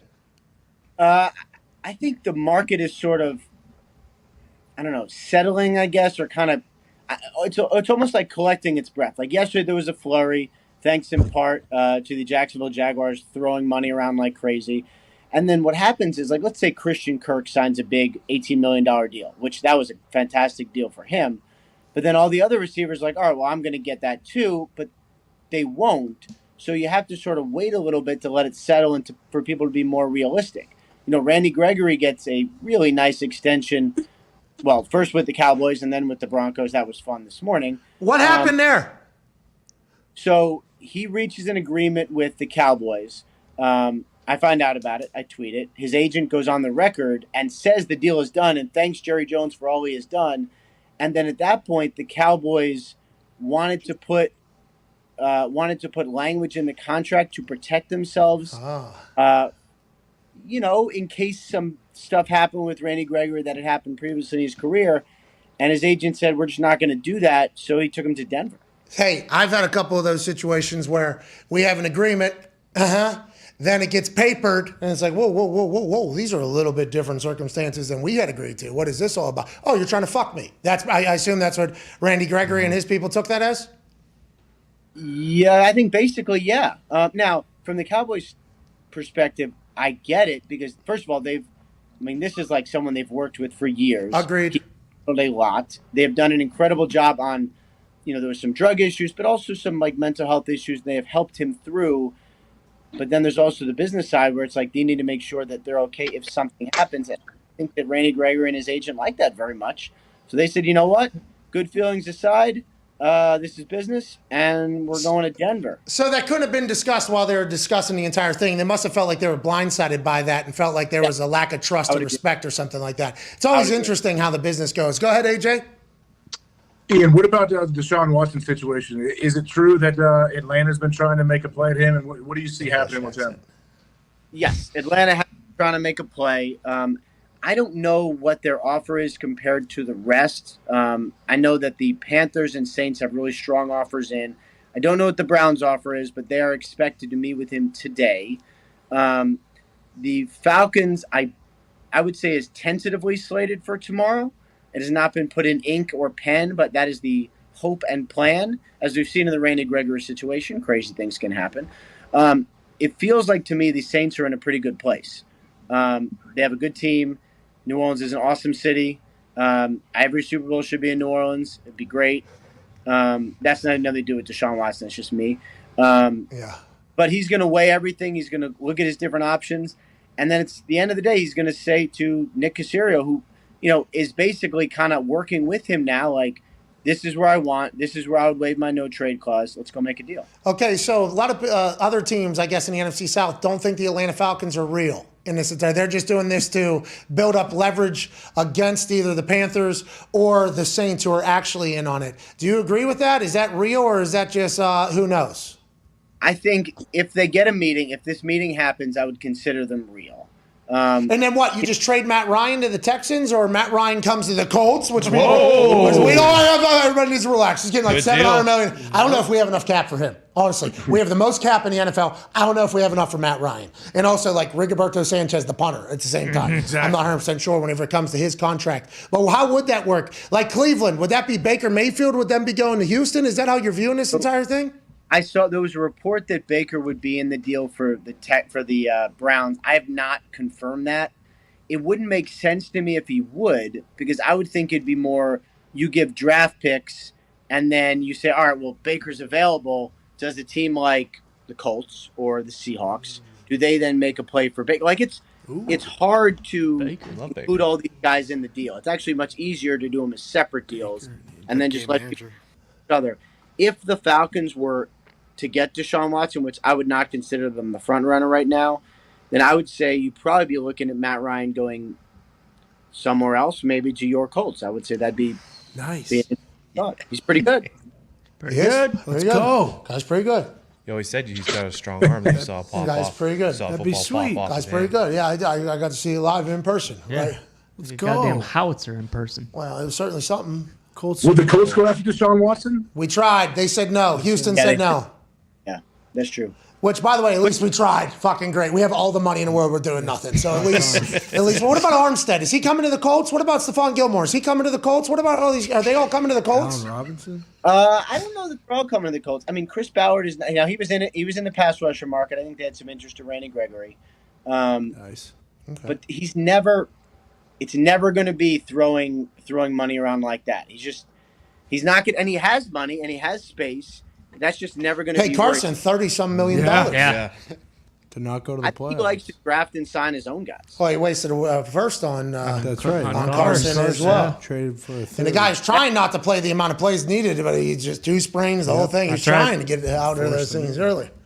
And at the end of all this, that would have been the best outcome for the Colts, knowing what happened at the end of the year, keeping that first rounder. But hey, when Carson wanted to play, what can you do? He's too tough. He's too damn tough. Go ahead, Connor. Yeah, Rap Sheet, how come guys like Khalil Mack and Amari Cooper are going for bags of balls and there aren't 25 teams trying to trade for them? Like the Colts. So this is, to me, the most asked question and maybe the most interesting part of all this. I thought that there was a good chance the Cowboys would be able to trade Amari Cooper. Not everybody thought that. There were people who were like, they will never trade him. $20 million all at once. Now the Browns are going to restructure that and not reduce it, just change the cap number. For Khalil Mack, I mean, he went for a second rounder and change. That's pretty good. But the Chargers are taking on the $20 million a year contract-wise. Like, that's a lot. And it's if you're the Bears and you have a new regime and you're looking to kind of restart things and get out from under the cap, like those are contracts you need to rid yourself of. That's why I think it makes sense, because you have one team that's looking to get rid of the contract, another team that's willing to take on the contract, and you just figure out the compensation in between. But it's not like trading one young great player for another young great player. The money really matters. So the $20 million is ultimately what was pushing people away from the Khalil Mack trade, do you think? Because I know a team has like 70. and he's 31, and he's coming off foot surgery. Now, Khalil, he is a baller. But hey, Chargers going all in, Ian? That's what it feels like. Chargers. Yeah, what's that? That's a different plan than normally? I mean, I was trying to think of a trade that Tom Telesco had done, your boy Tom Telesco had done. The only one I could think of was the Ohio State quarterback that he traded for a seventh rounder. Who was that? I can't remember his name. Anyway. Cardell Jones. Yeah. Yes. Right? Of course. Yeah. I have no idea. Then he went to the AAFL, right? No, XFL. He's USFL. Washington Generals. No, the USFL. Wasn't Craig. We had 6 different answers. Every answer that could have been given, we gave it. And everybody was sure of it. That's awesome. That's amazing. This is a choreographed show. I don't know if you've seen the NFL website. Some of the gear they have is fantastic. Yeah, people are going to buy it. For sure. I might get some. Yeah. Yeah, maybe if they send me some, I'll wear it. They're all playing in Birmingham, right? The USFL. It's all in Birmingham, Alabama down there. Is it? Yeah, every game's I going was to be... married in Birmingham, by the way. Shout out. Holy shit. Are you serious? Go ahead, AJ. Sorry about it, pal. Ian, are the Jags ruining free agency for everybody?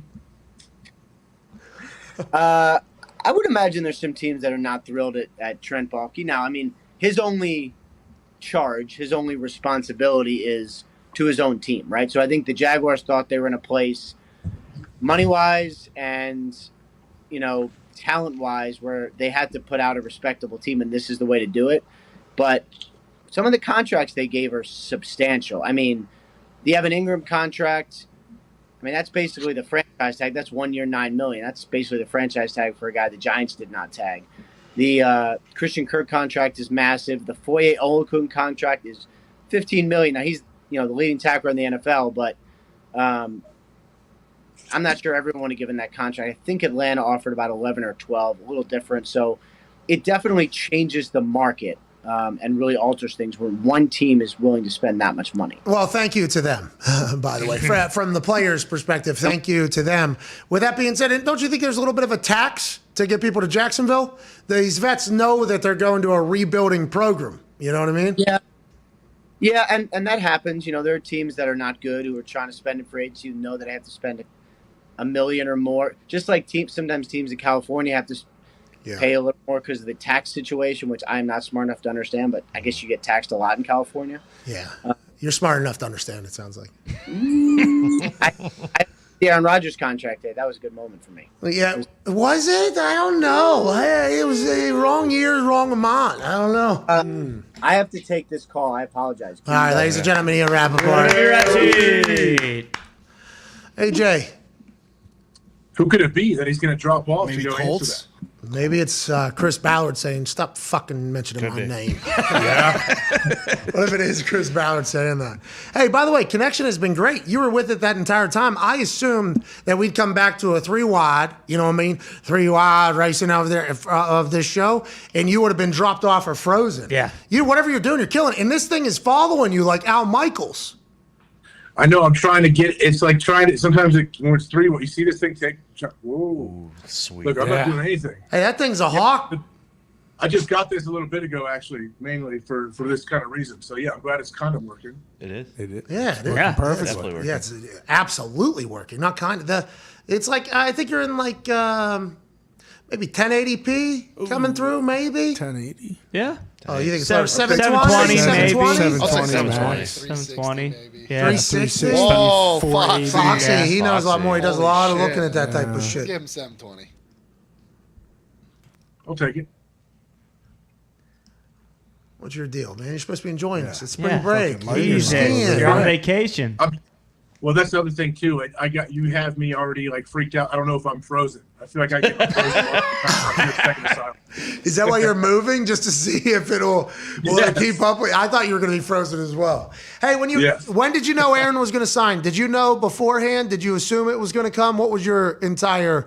I woke up this morning with a bunch of tweets telling me that I was wrong and I was an absolute stooge. And then I had a bunch of people tweeting Ian Rapoport that Rapoport was wrong. And the only thing that everybody had in common was that he signed his deal. Did you know that was coming?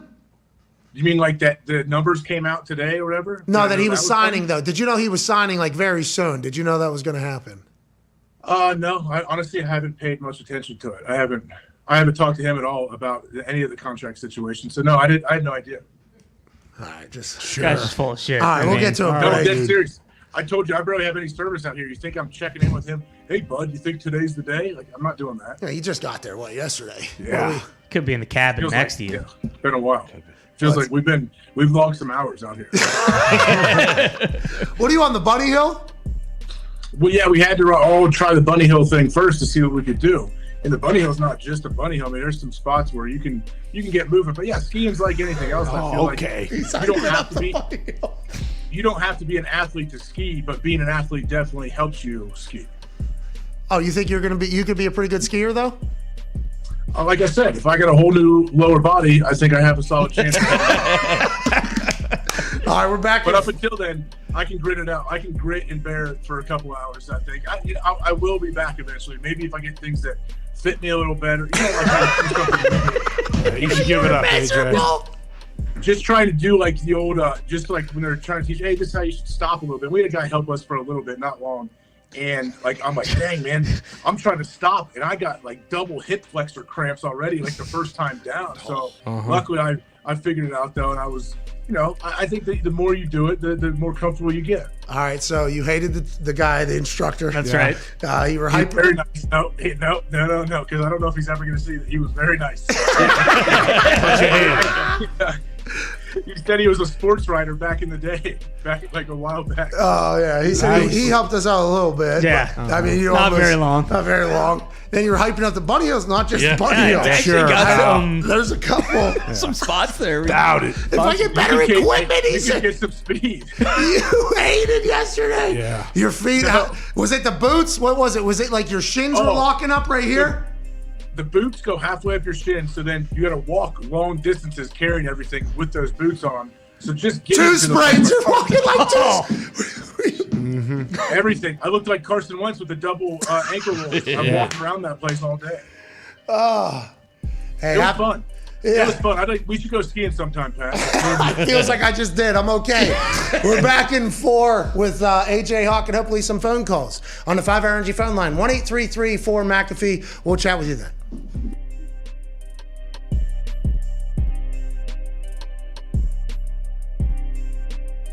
Let's go! Hawks are soaring, baby. Dude, they're about to win by 35. Live bet these dogs at FanDuel now.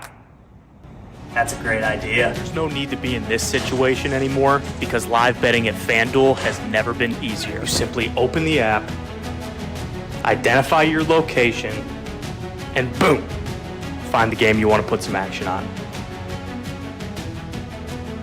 It's easier than it ever has been before with our friends at FanDuel Sportsbook. And then comes the best part.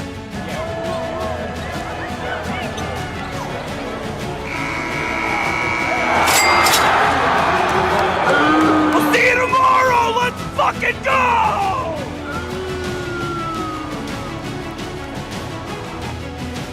Thank you, FanDuel. I have a surprise. Obviously, that's what this show is all about.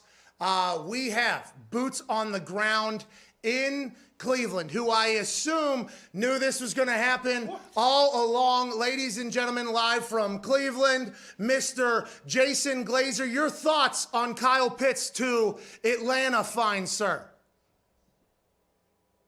Oh, there's a delay. Well, first and foremost, Pat, I'd like to say, hey, listen, thanks for having me.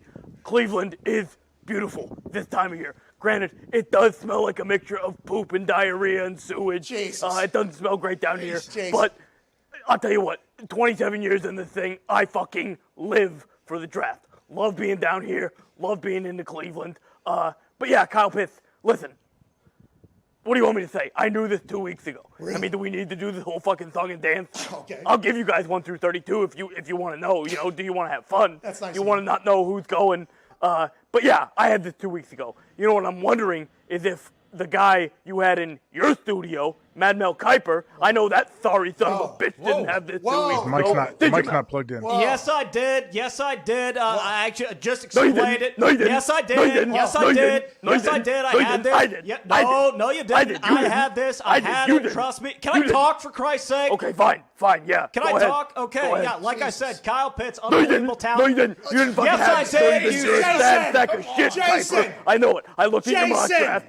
Jason, please relax. Oh my God. Had no idea it was going to get like that. Sorry about that, Mad Mel. Obviously, there's a little bit of content there. He's saying you don't know your ass from a fucking hole in the ground, though, Mad Mel. How do you feel about that from Jason Glazer live in Cleveland? Well, classic move. You know, Glazer looks like he's getting ready to go to a goddamn titty bar or something like that. I mean, dress up, pal. It's the NFL draft. Look at me. I'm dressed to the nines. You know, you look like an asshole. I mean, just get him out of here, can we? I mean, is he going to stick around? Can we get him the hell out of here? I think is his microphone still on? Jay, can you hear us? Jay, is everything good back there? Listen, fuck you guys. I'm out of here. I'm going over to the Rock and Roll Hall of Fame. I'm going to hang out with Dee Snider and Twisted Sister. Are you serious? Okay, Jason, sorry. Thank you so much. And ladies and gentlemen, Jason Glazer. Thank you, Jason.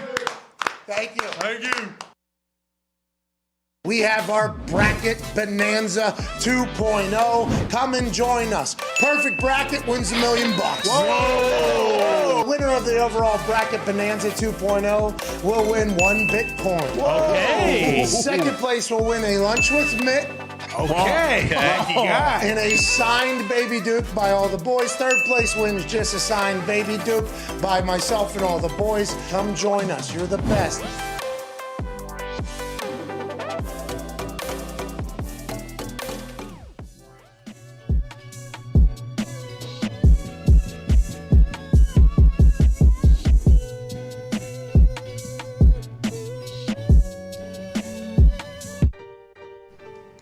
Today's show is sponsored by the best ticket app on planet Earth and the moon. Hey, that's right. AJ, you frozen?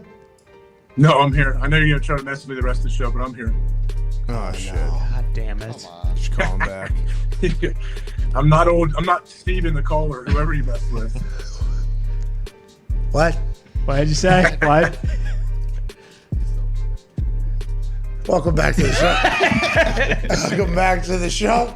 What was that little write-down thing you just did there? What is that? What was that? You taking? Nothing. Just taking notes on you. Well, just a quick thing here. What if he had the things that he thought we would do to him, and one of them was try to act like he was frozen? He literally just checked that off to-do list. That would be great content, by the way, for your Instagram or for your Twitter or anything like that. I know you're trying to get big into social media, especially during ski school. I've been all over that thing. You know what? It's beautiful out here. I've thought a few times about getting active on social media. It just hasn't happened yet, but maybe by the end of the trip. Oh, because the photos are probably magnificent. Oh my God! And then you, since you can't pizza slice or whatever, and because your hip flexors are so bad, he's probably.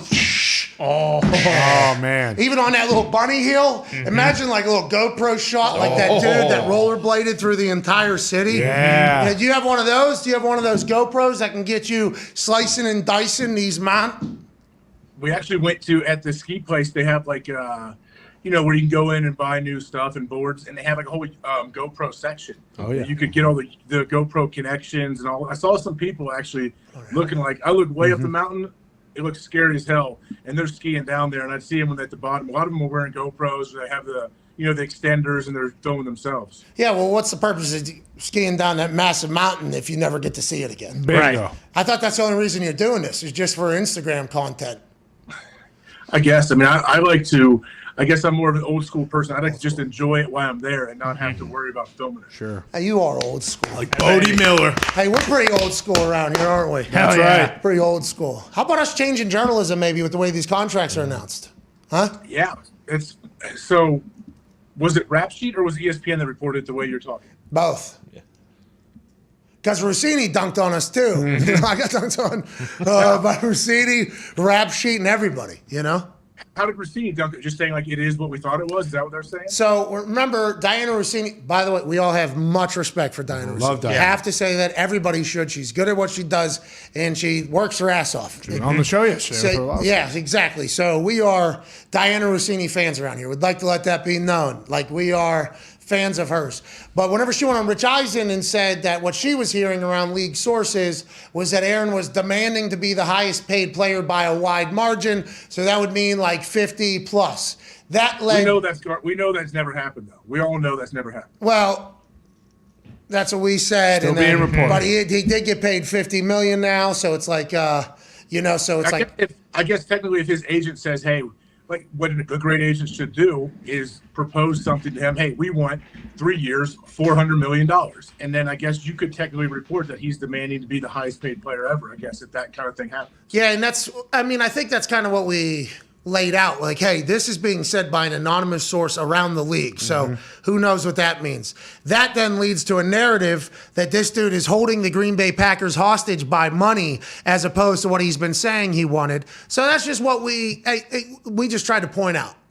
But we do respect Rossini. I think Rossini took a lot of potential ricochet shots from that particular thing. Because even though she hits like all the time, that particular one was a big story. So I'm happy that she was able to come back and say, what I was hearing was actually accurate. But what we're saying, the narrative that came from it and how it was laid out was a little different. But we just got to take our comeuppance here. Yeah. What are you we just got to do? sit here and take it. This is a part of it, AJ. This is a part of it. We knew. Didn't we know going in? Like earlier when you were reporting, you're like, what if? What if it's not? Like, what if Rap Sheet is 100% correct? Yeah, well, you have to start thinking about that whenever they don't retract anything they're saying. It's like, how come they aren't retracting anything and they're still right? That's why none of it matters. That's why right, wrong, none of it matters. Who cares? Well, it does matter if you actually look at your Twitter, which I do. I don't know. No, it does, but I'm saying in the grand scheme of all of it, we can look at the contract and see what it is. However, you can break it down and try to say, oh no, it's not exactly what I meant, or it's not exactly what you said. Oh, you can do that with everything on the planet. Yeah, you're right. You can kind of shape anything. But I want to say, people that are being mean to my journalism, I'm fucking back. Johnny Hecker's going to get released from the Rams. How about that? How about my journalism? Who's your source? Says. Does your source is Punt of Football? Well, I don't want to give up my source. Says. Like other people do. But this came through a text message. Said, hey, man, somebody I know might be released from the team that they're on. Yeah. And I just said, okay, I'll start looking around. So I snooped around to all my other source. Says. And it turned out, that is the case. And The Athletic reported after this tweet that it was kind of understood that this might be the last year for Hecker and the Rams together because of how they spend money around the roster. Hecker, who is very good, is not like vet min punter, which is something you can sign, a punter that is worth next to nothing, especially if you're the Rams and super confident in your offense, because you could just get a young guy, undrafted, or even drafted somewhere else and cut. And if he does get good, all right, he'll probably get a contract somewhere else. If not, you could bring in somebody else. It's a position that is like that. Johnny Hecker is a game changer, though. So there are a lot of teams that aren't constructed the way that the Rams are currently constructed that are going to be very interested in Johnny Hecker joining their team, let alone the fact that he has 186 pass yards in his career. Exactly. No big deal. Sling the rocks. He's a triple threat. There was that moment with the Seahawks and Bennett, where it was a little late pushy shoving. But he's a game changer. He's an absolute game changer, and there's going to be a lot of teams that are signing up for the Johnny Hecker experience. Some vets too. I mean, Morstead, I feel like, is another guy he's just out there. He was on 4 different teams. He's on the Falcons last year, right? I think he's still on the Falcons. Oh, he is? I think so. He was on the Jets for a little bit too. Yeah, he was a free agent. He was on the Jets, and then he signed to the Falcons, and he got NFC Special Teams Player of the Week 2 out of the next 4 weeks or something. And he got an extension? Yeah, I don't know. I don't think they're going to let him go though. Don't try to cut him, dude. Yeah, what are you trying You to want a do? guy that, Pat, do teams want a bomber, or do they want a guy that can call from corner here all night long? So it depends. Like Johnny Hecker was 4th in net last year, but he wasn't having those 60, 70-yard balls that he had in the past where he would just kind of deceive the returner and hit a ball this way, and he would hit banana balls and everything. So he actually was top 5 in the league at the stat that genuinely matters in the NFL, because net is just how many yards did your punt team gain for your defense in the strategic turnover. So net matters. Granted, net can be fucked with, though, because if you have a great defense and a bad offense, your inside the 20 numbers are probably going to be very high because you're pinning them, defense gets a stop. Your bad offense, you're pinning them, defense gets a stop, and your net and gross aren't going to be able to be anywhere near as long as the guys who have full fields to kick in a lot. So literally it's all situational, is what I'm saying. It is all very situational. And your coverage team. It also helps if you have 2 stud gunners as well. Well, and that changes your punting style. Like, let's say you don't have 2 stud gunners. Well, you probably have to hit this ball higher and shorter in hopes of more fair catches. But if you have some guys, okay, I can hit this thing lower and further. And not saying that, we should look at some numbers as real, some numbers as not, because I guess you have to have some sort of baseline. But it is really such a situational thing. I became a much better and more valuable punter once I stopped hitting the ball as far and started hitting it higher and shorter, because the net average went up, the return yards went up, the risk of, a returner changing the entire thing kind of went down. There was numerous weeks, and we could talk to Chuck about it, where the special teams key to victory was, hey, we need no return yards this week. So that's kickoff and punt, which is basically what I did. So it was a little bit of a different little bit of a different style than just bombing it away, but that's what our team asked for. Not every team asked for that. Like, if I had Bethel and Slater, like the Patriots had, and Bill Belichick doesn't want Jake Bailey doing this, I would have dropped that thing about maybe a half a foot off the ground and hit the ball 100 yards every single time if I was Jake Bailey, because those two dudes are so fucking good. Now, that'd be very selfish of me. That'd be kind of fucked up of me, but I think Bethel and Slater would love it. Instead, Bailey just nukes balls. Yeah. He could have no gunners. The fact that Bill Belichick gives him 2 gunners is just a little extra benefit. So I'm saying Hecker can do all of it. That is why I believe he's probably going to be somebody that a lot of coaches sought after. But with the money, that's going to get interesting, because I think that's why the Thomas Morstead conversation was what it was. Do you think that, I mean, it's because he just won a Super Bowl too, and because he is so good still, like he's not going to take he's not like he's going to go ring chasing. Like, he'll go get what he thinks he deserves. Yeah, I don't know idea. That's the interesting thing. Because I would be ring chasing. If I'm him, I'm ring chasing, because I don't. What's the different salary he could get from a team, say, that would overpay him a little bit, that maybe not be chasing the ring, compared to a team that is one of the handful of teams that can actually win. So let's say somebody pays him in between $2 to $3 million. Okay, that's probably a good salary for him in the point that he's at right now, and he would have to earn a bigger one with wherever he goes. That's just normally how it goes in this type of situation, unless Johnny Hecker's a different animal, which, by the way, the NFL is all decade punter. I was Pro Football Focus. Yes, that's right.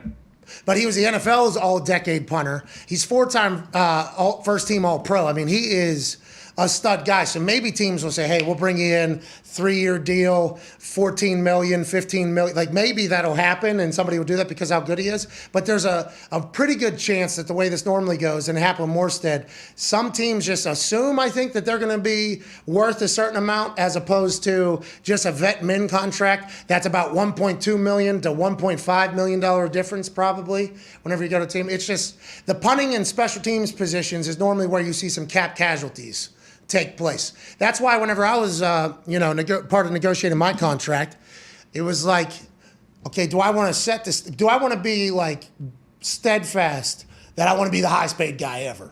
Okay, do I want to do that? Because if I hit a streak of 4 bad punts, okay, 4 or 5 bad punts, let alone the fact I'm tweeting and doing stand-up comedy and I have a podcast. But if I'm worth that much money and it's not guaranteed and I'm having bad 2 games, my ass is fucking gone. And so I had to find like the right number that felt like they'd be able to go, we can fucking still pay him that. If I happen to hit a little bit of a drought, which could happen to literally anybody at any moment. So it's an interesting game, the whole contract setup, what you want to take, what you don't want to take thing. Especially how you value your punter and all your special teams. Really, like kicker, yeah, people can see like what McPherson did for the Bengals this year. They see if you have a bad kicker, how that can hurt your team. But punter, I feel like people don't really know if a punter is good or not unless the commentators tell you, hey, this guy's awesome. That's the only way we know. That's 100% true, what you just said. That's why there are some commentators that I will hate till death. Who's that? I'm not saying it. They know it, though. They've been around me, and I've just not even looked at them like, oh, I had a $250,000 Pro Bowl bonus playing better than fucking anybody in the history of the game at the moment. And you're like, this guy, top 7 punter in the league. All right, pal. Okay, all right. You need to just do some fucking research. One time. Just one time. That's like the long snapping thing, going to a Pro Bowl vote. Like, I respect it so much that it's a thing because long snappers work their absolute ass off. But the only people that know if they're good or not is potentially the special teams coach of the player, because he's the one that's watching every single rep, every single practice, maybe the punters and kickers. But yeah, it's a difficult position to judge. It's a difficult position because you have no idea what they're doing, but also it takes up 1/50th of a game, and we're talking about a lot of it. But that's how good Johnny Hecker is. That's how damn good Johnny It Hecker is. wasn't the new ESPN Monday Night play-by-play guy that said it about you, was it? Who? Joe Buck. No, it wasn't Joe Buck. I like Joe Buck. There's no reason to bury Joe Buck. Joe Buck's getting killed in our comments right now. Just because you brought it up. Oh! Somebody got paid here on this Who's Going Where Tuesday, March 15th. The Falcons are re-signing kicker Younghoe Koo to a 5-year, $24.25 million contract extension with $11.5 million guaranteed, source said. Koo would have been a restricted free agent. Instead, Atlanta locks up one of the NFL's most accurate kickers. Congrats to Youngway. Hey, baby, Youngway! Now, that money probably guaranteed if he plays all 5 years. $11.5 is just what they owe him if they decide to cut him at some point. Excited to see what the salary cap hit is for each year, especially as Matt Ryan's contract disappears and the building of the new team under Artie Smith starts to evolve. He's a stud. He's an onside kick artist as well. I like the fact that he works on that. He makes kicks. He got the bag. Good for Youngway Koo out here, AJ. Yeah, good for him. But going back to the Matt Ryan situation, we were talking about what possibly Deshaun. So we're hearing Atlanta's going after Deshaun, right? Like they've been thinking about going after him, right? So they have openly requested an interview. This has been made public, a meeting with Deshaun to see if he would waive his no-trade clause to go to them. So this is what teams are doing. They're trying to court Deshaun so that he will tell the Houston Texans, you can trade me there. Carolina, New Orleans, the last team in the NFC South that doesn't have Tom Brady, Atlanta Falcons came into play yesterday, so much so that the Blank family actually said that they've had respect for Deshaun Watson, the human, ever since he was a kid and he was a ball boy at Atlanta Falcons camps because that's where he's from. So they're really trying to court publicly, but the other two teams say it's all bullshit. So nobody knows anything, AJ. Yeah, well, the only way that would ever work, right, if he avoids the no-trade clause, which obviously I think Deshaun would, but Matt Ryan would have to go to Houston then, right? Yes. Does he have a no-trade clause? Can he shut that down somehow? Well, that was a conversation that was happening in this room right before we went live, because that would mean Matt Ryan, who's owed guaranteed cash, a lot of cash, he would have to say, yes, it's cool, unless a third team gets involved that Matt Ryan agrees to. Now, a couple people in this office have Cleveland Browns. Nope. I don't know if the Cleveland Browns are going to get it. You think? I don't know. It just popped in my head. Like, would they like to have Matt Ryan for a year or two? Maybe. $45 million or something like that? What is he? Yeah. A lot of money. You gotta $43 talk to him million to restructure that guy. So Matt Ryan, veteran quarterback, in my ear, it is legit. Zito sources tell me Matt Ryan does have a no-trade clause, so he would have to be a part of this entire thing unless they'd coexist on the team, which couldn't happen with how much Deshaun's owed and how much Matt Ryan's owed. So the fact that maybe that's why the Carolina Panthers and the Saints think that the Falcons are just full. Like, what are you going to do with Matt Ryan? That's an entire situation in of itself. Maybe they talked to Matt Ryan. Maybe he said, sounds good. Send me somewhere else. I will get it. And then the people start flying to Atlanta to start courting Matt Ryan. Oh, you know? Yeah. Teams start flying in. Hey, this has nothing to do with Texans. Gas up the jet, brother. It would be Hell something. yeah. Let's go, man. What happened? What do they call him? Matty Ice. Matty Ice. Come on, Matty Ice. Let's go. Would that make you sense wanna for be- the you wanna be Texans, though? Indy? I don't. But it might be something that happens, so I got to watch everything I say on here because, it will get if it does happen. Learn that with the last guy. That got shown every single time right in my face. Still people attacking me for going after Carson. I like Carson Wentz the person. That's right. And I think he has great football in him. But, man, I'm happy we're moving on to somebody else. Who is it? We have no idea. Who's really good at handing the ball off? Who's that? Baker Mayfield. Okay. Okay, so that's what people are saying, too, because the Browns are in on the Deshaun He can't Watson. be happy. You would have to be happy with Baker in Indy, wouldn't you? What's that? You'd be happy if Baker came to Indy, wouldn't you? Come Those on. commercials would be sick. Come on. 1 year. Baker would love it, too. He's a dog. Movie year. Come on, man. And if something happens to that guy had torn humerus, broken humerus. Yeah, he's too tough, man. Yeah, he's playing through that entire. They were throwing him 60-some times. He had a full cast on his left arm. Couldn't throw it all. Sure, bring Baker in. Fucking bring Baker in. You got to do something, don't you? Who's the quarterback right now for the Colts? What's that? Sam Ellinger. Ellinger. Sam Ellinger. No. So if they open Right now? OTAs start in what, 3 weeks or something? Sam 4 Ellinger, weeks? probably a great guy. Okay, Yeah. probably a great guy. Bright Also, future. I think we all want. It's an open competition currently. Yeah. Very With- high ceiling. The ceiling is crazy for Sam Ellinger. You need to, honestly, you might need to watch some tape. I agree, and the ceiling is the roof. As a great one once said. Exactly. But the entire thought is in the Indianapolis Colts organization. How I view it is the quarterback position highly sought after for a great team. It's open competition if you're on the roster or not. Okay? Yeah. It's a fucking tie. You're potentially in open Here we go. competition to be quarterback of Here the we Colts. go. Whoever will make the Colts the absolute best team they could be is who the Colts are going to get. Hey, Jonathan Taylor plays quarterback this year. Oh, now we're talking. How about that? Give him the ball 60 times a game. You can handle it. Simple. Do you think they'll do Vinny Papale tryouts here in the city for a quarterback spot? Listen, if it's going to make our team win a Super Bowl, I think they'll do anything they possibly can, except for spend any of their fucking money in free agency. We're in day 2 right now, and I haven't seen a fucking drip. I saw it. We lose an offensive lineman. Offensive lineman loses Lewinsky. West Virginia guy. Where's he going? Yeah. I thought we had a great offense. Giants. What are you doing with that fucking Giants? They stink. You were in on Randy Gregory, though, the Colts. Yeah, you were in. Yeah. You were Almost in on got it. him. You guys are in on some stuff. So we were his 3rd favorite. Right. Yeah. Sure. Maybe. Sounds like it. Could have been 4 or 5 too. Yeah, because we didn't find out if anybody else was above us. At least you're one of them. At least you're one of the favorites. Yeah, I mean, there's enough teams in the NFL. You're going to be top 32. I mean, true. That's you got to be at least. Why don't they just make the best deal for Jimmy G? Like, I assume they know what it's going to take to, like, okay, this is better than what most teams. Like, why don't they just do that right now? Just fucking get him. Great question, Tom. Probably one of the first this year. Fucking do it. No, next But year. what if you do it, though? What if you do it and Jimmy doesn't come and he doesn't light it up? Maybe his shoulder doesn't heal like you want. What Then happens Chris then? probably feels like he's fired, right? If that happens. Oh, yeah. What a wild world. They don't make the playoffs next year. He might get fired anyway. Can't not make the playoffs 7 Pro Bowlers in this town. Yeah. With how much money was being paid. They still got to pay Quentin Nelson, by the way. Mm-hmm. So let's pay him first. Okay, let's get that thing done, and then let's figure everything else out. There's a pillar. Hour 3 on the other side. No guests, just phone calls on the 5 Hour Energy phone line in AJ Hawk, live from a ski lodge in which he's having the time of his life. Hell yeah. See you in 6.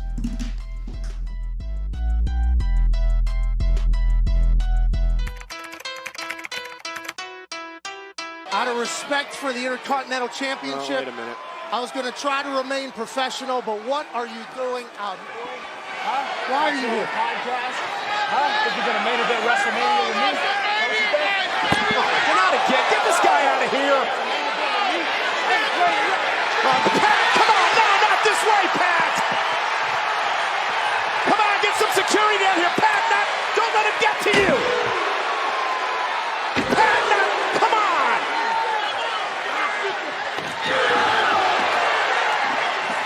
God, somebody get out here. Do something. Pat, come on. Pat, come on. Enough, Pat. Pat, come on. Pat, come on. Pat, enough. Come on, enough. Pat, enough. Not like this. You're a pro, dude. Don't let that punt get to you. Just don't let him get to you, man. Not like that. You got him at Mania in a couple of weeks. Just let it be. Just let it be.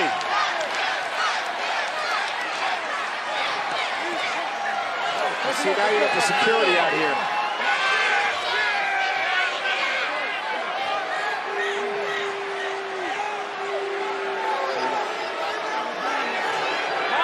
That's how we're doing this.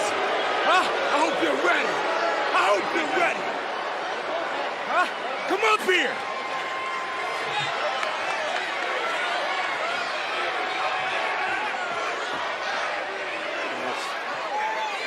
That's a damn shame it had to happen like that. Pat's being escorted out by the security right now.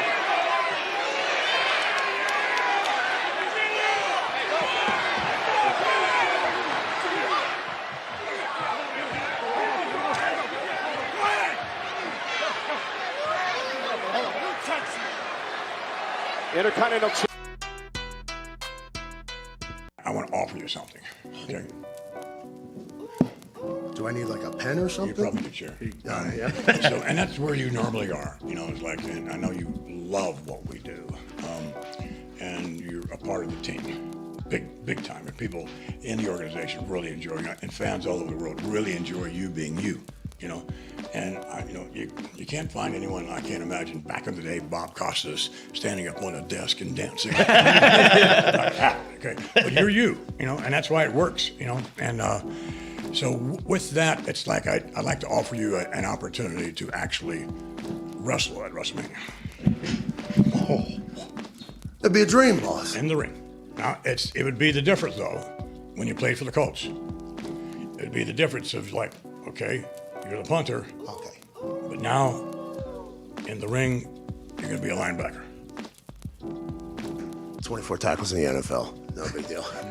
That would be a fucking dream, obviously. And by the way, there's been a lot of chatter on the internet about me getting back into the ring and wrestling at WrestleMania. And I've had so many torn, conflicted feelings because, I'm out of shape. I ain't out of shape. There's a lot of vitamins that go into these lungs, Vince, and like the things coming up. But WrestleMania is something I've obviously stolen from you. By the way, back in the day, we'd go to whoever had the black box would steal WrestleMania. So sorry about that. I probably owe you like $7, $8, $99 or so like that for that whole thing. But obviously, it is the standard at WrestleMania. I would love to. That'd be an absolute honor. See you in the ring. We'll find some worthy opponent for you.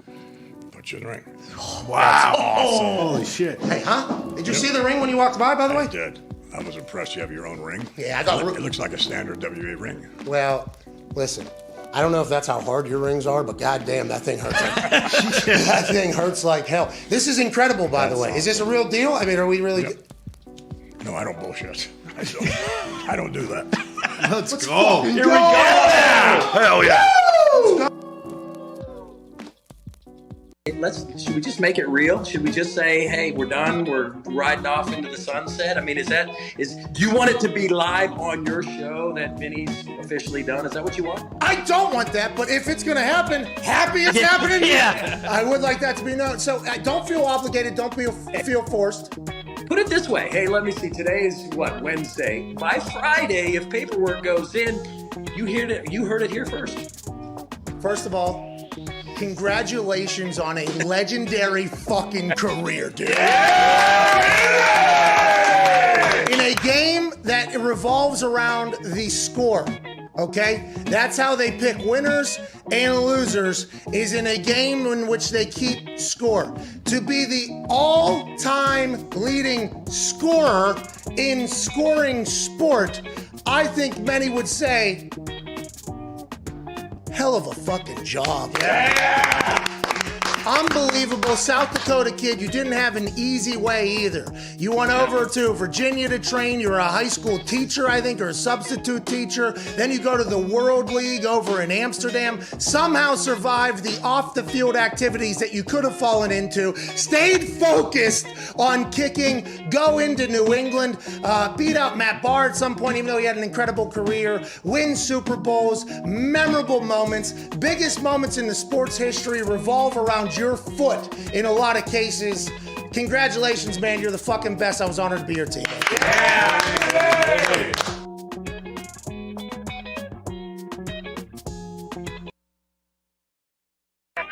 The Pat McAfee Show.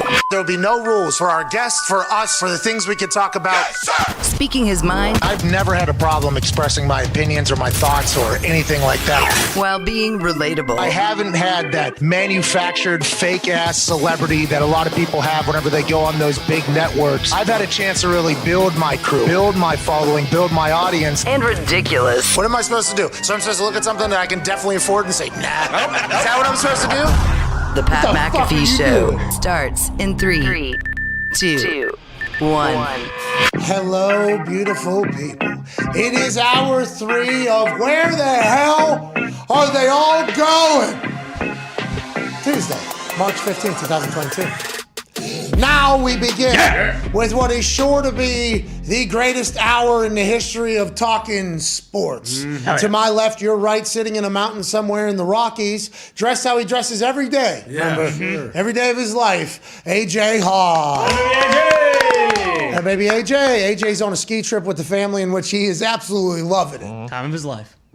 I am. I had a great time. I told you, first time we ever skied was yesterday. So, worked through the kinks, figured it out. We will be back at some point. Probably not on this trip, though. There it is. It was a ski trip. Now it has become a family trip to the mountains. Always one day of skiing. We could have somehow extended our rentals and all that stuff. But we got other stuff. We're going to see the animals, hot springs. We got all kind of things planned. Oh, the Hawk excursion. Okay. Get the family out. Shout for The boys are here on the top. Yeah, hey, those American lions, hey, they don't fuck around, dude. Yeah. Nope. American lions? What, you mean mountain lions, or what are you talking about? Yeah, they're actually titled American lions. They are. Well, legit. I have a front little. You have like a front little porch here at these places. Smoked up on. Right right before I came on the show, there's this girl right next door. This little girl fed a deer some bread. Like deer just come right up to your place. Oh no! So the mountain lions, no. Yeah. Oh yeah, watch they're out for those- snacking. Oh. Hey, Oh, those things are Oh yeah, the real deal. They move. oh yeah. Because here in America, the only thing we associate the lions with is, Losing. Yeah. No. So everybody just automatically is like, oh, lions are kind of Yeah. weak. Yeah, King of the different Jungle is lions. sweet or whatever. And then that one video changed my entire vision on American lions. That one hiker backpedaling for his life. And this thing is on its back two legs, hovering down a goddamn trail. Yeah. Standing about 6'6" out there. Just want to put a little bit more respect. That's what we're worried about for the fam. Worried about for the fam. bears too. There's bears all over the place out here too. They sell bear spray everywhere we go. What's bear spray? Just like What is it? Probably like pepper spray, pepper just to spray. Matt Nagy. confuse them enough so you can run away. Maybe? Bear mace. Yeah, mace. There what it type is. of bear are you supposed to play dead for? They're allergic Black to bear. All of them winning. except for polar. Yeah, they might be allergic there, Gumpy. What's that? All of them except for polar, I think. Yeah, polar. What are you supposed to actually run? Oh yeah, those things are vicious. No, The ice. They'll rip you apart. I limb thought you from were supposed to limb. be bigger and louder than the bear. That's Yeah, a grizzly good bear. luck being bigger and See you louder than later, a polar dude. bear. No, you're supposed to get up real big, make a lot of loud noise, trying to scare. One of these. Hi. Yeah, exactly. Huh? AJ? Is this what you're doing? Good luck. Good luck. Let me know how that goes. Well, it depends which bear. Is it precious? How do you know though? How do you know grizzly, black bear? Obviously, polar bear you can tell, but Well, Grizzlies are brown. Black bears are black. You doofus. What do you mean? How do you know? polar bears, by the way, follow up white. Exactly. You guys are correct. Well, have Polar fun. bears You're and stumbling brown around the bears woods, dangerous. You step on a bear. You tell me which kind it is. Okay, well, we're trying to inform you and your family right now. Thank you. Geez, you're stepping all over it. Go ahead. No, You're right. My family does need to know. Grizzlies are the ones with basketball in their hands too, so that's pretty dead giveaway. They're the ones from Jackie Moon from Flint Tropics. What's that? Also from Memphis. John Morant. Those Grizzlies, I think. Oh, you're talking about those Grizzlies. Yeah. What is the bear that Jackie Moon fought? Dewey? I'd guess that's a grizzly. That was a It's grizzly? pretty Yeah. big, yeah. Hey, don't fuck with that, dude. That thing could have turned like that at any point. That's right. Jackie was losing that fight immediately upon the bell ringing. Yeah. And that's just one of those Spumoni. things. So you're getting into a bear and a lion den today? I hope so. We're hoping to stumble upon a few. Be careful. All right, let's talk about some shit, shall we? Tyran Mathieu's on the move. This comes after the Kansas City Chiefs signed Texans safety Justin Reed to a $31.5 million deal, $20 million guaranteed. Funny how both of those are being reported there. $31.8 million for Justin Reed out of the Houston Texans organization from the Kansas City Chiefs now. Includes $20 million guaranteed with the Kansas City Chiefs. Tyran Mathieu, I guess, now on the road. Kimberly Martin, Kansas City never offered Tyran Mathieu a deal. Chiefs' plan was to go in a different direction, and they are willing to let him walk. Fascinating. The landlord, who I thought was one of the leaders of that defense, leaders of that team, obviously very popular and a great football player. Sounds like they just want to move on and let each other kind of experience new chapters. Is that weird to you? Is that something we should look into, or do you think this is just business as usual? Yeah, I guess this just shows, like, to me, I guess I just take it as, like, hey, it's a business, because we know how they feel about Tyran Mathieu. They talk about, like, he's a huge reason in their turnaround. Obviously, Patrick Mahomes, but with their defense, it kind of runs through him and everything that he's brought to the team. So it's a business, I'm guessing, because he probably wants paid pretty good. Probably wants to, I don't know how many years, but he wants a decent contract, and Kansas City's probably not willing to do that, I guess, at this point in his career. But then they pay. How old is Justin Reed? Okay, so now that's a deeper point. Do they think that he's past and, hey, we need somebody that's younger and better, which is how the story will be painted, because they pay one and let another guy walk. This is just like Amari Cooper getting traded and then Michael Gallup signing a deal the next day. It's like, oh, this is how the Cowboys feel for whatever reason. Not saying it's right, not saying it's wrong. It's just either that's the decision they're making in the future they want. Justin Reed just turned 25. And how old's Tyran? Good question. 30? Probably 32? 30, 31, yeah, right around there. He is 29. He'll be 30 in May. Okay, so 30. He's not old. Yeah, so what is it? What's the deal? Give me the Honey Badger in Indianapolis at quarterback tomorrow. Oh! Give me. He's a guy. I think there's going to be a big-time market for him, right? Yeah, wouldn't it make sense that there was something else there if the, like, other people in the league don't view him that way, because they did say like he's still going to be very sought after and probably get about the same money that Justin Reed did. It's fascinating. It's interesting how all these decisions gets made. What's the best for our team's future? How can we win a Super Bowl? Oh, we should do this. Did they change any coaches? Did they change any of the defensive staff? Are they trying to run a different scheme that maybe the Honey Badger doesn't fit as well? I guess we'll look into it, but that could definitely be the case, right? Maybe, yes. Like if a team has, if you're a dude that you play with your hand in the ground in a 4-3, you hand in the ground D end, and they bring in a new coach that is going to install a 3-4, like, and you're not willing to stand up and go to a 2-point, they can't really keep you. Man, it was awesome watching Robert Mathis, Hall of Fame pass rusher, hand in the dirt with Dwight Freeney for all those years. New defense comes in. He's standing up, like checking for like anybody in the flat and everything. That was quite a transition. He was able to do it, by the way, was able to still get sacks, and incredibly late in his career being able to flip the script there. Not everybody could do, especially at all those positions. Go ahead, Diggs. Spags is still the DC. Still same DC. Same DC, another year. I didn't want him. What's going on, AJ? What is it? I don't know. I mean, have we heard anything come out of there at all during the time that Tyran Mathieu's been there? There was his Instagram comments about the Kansas City Chiefs fan base. Right. Yeah. Spoiled. Happens. They don't care about that. I know. I'm just telling you, that's the only thing. You might be following big polls. Honey Badger becomes Honey Bear. Hey, maybe. Maybe, huh? There's a bear you don't want to fuck with. Eberflus's defense, right, I think would bode well for old Tyran Mathieu. Probably play him like Kenny Moore.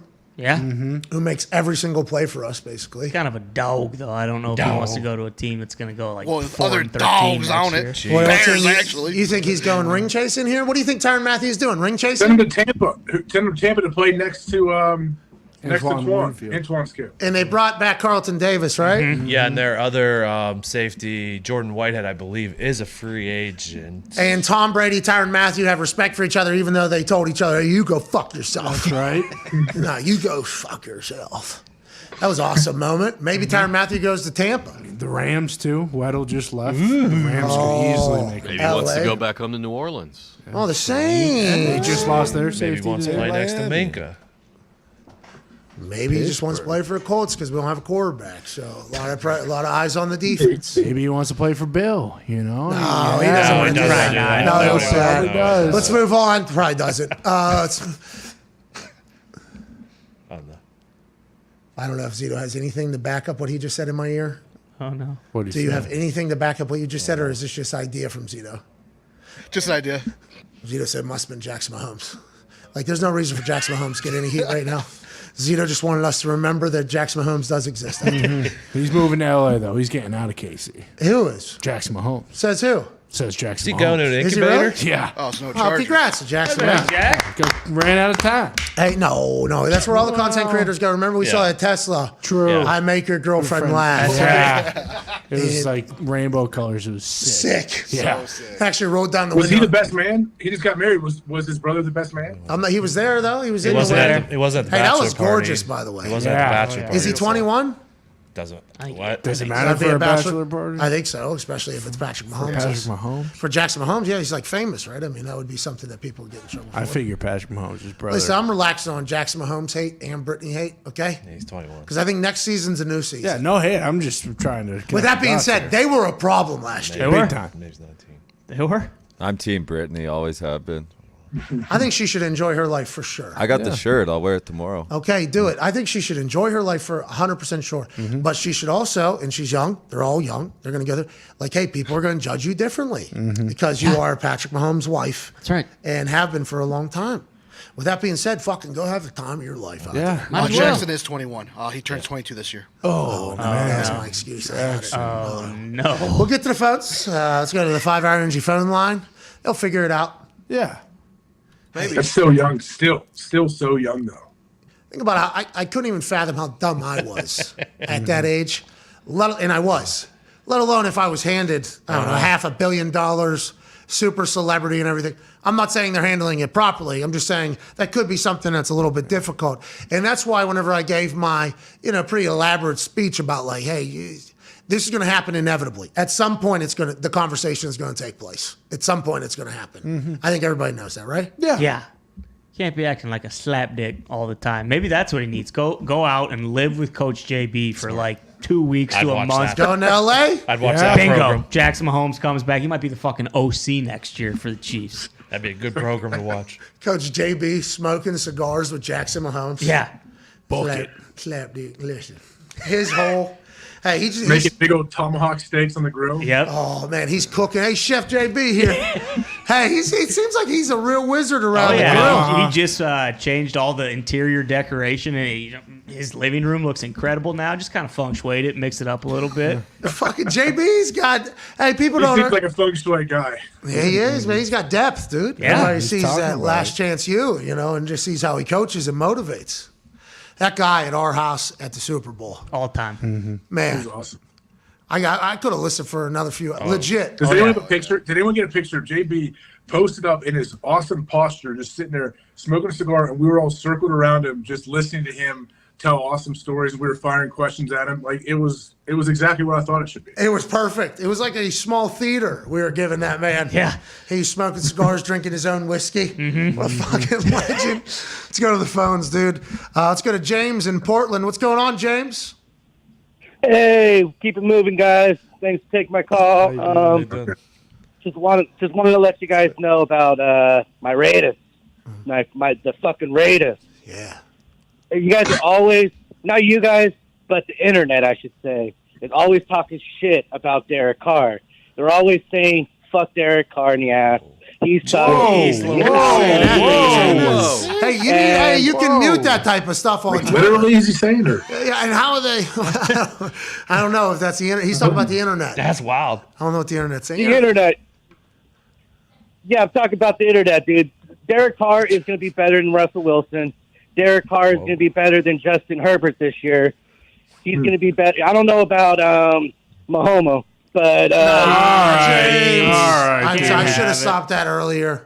100% don't say that type of stuff on this fucking program. With that being said, the Raiders never. We talked about why the Raiders never get talked about more than we talk about the Raiders. And that's probably our fault. That is 100% our fault.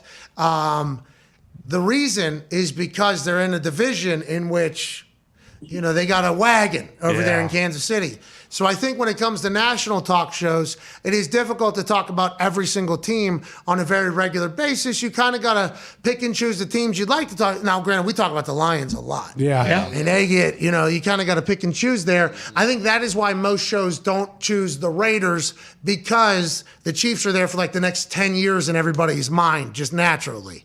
With that being said, follow up. Josh McDaniels, maybe he brings a whole new game over there. Max Crosby just got re-upped. Congrats to him, by the way. Yeah. Deserves it on his 2-year sobriety date. He inks like a $94.5 million deal as well. Congrats to him. Obviously, got Waller out there. He dropped a banger of a song. I don't know if it's the entire album, but he dropped a banger. Derek Carr's out there. Maybe the Raiders are able to get into the conversation. In that division, though, I mean, the Chargers have been active, the Broncos have been active, the Chiefs are the Chiefs. Actually, the Raiders might be the only team that's making less moves than the Colts this season. Well, they hired a brand new head coach, so let's not get too crazy, change the entire program. But go ahead, Corey. Yeah, exactly. It's his first year in a new offense with McDaniels, and you can make that same argument with Russell Wilson, but it's hard to imagine them even being better than the Chargers. The Chargers have, 2 guys now in their secondary, 2 studs up front, and they have Justin Herbert, who's unbelievable. So I don't see Derek Carr taking, you don't trust Josh McDaniels? No, I think he's great, but I don't see him taking a massive stride in his first year in a new offense. That doesn't really make sense. That offense difficult too, yeah? I mean,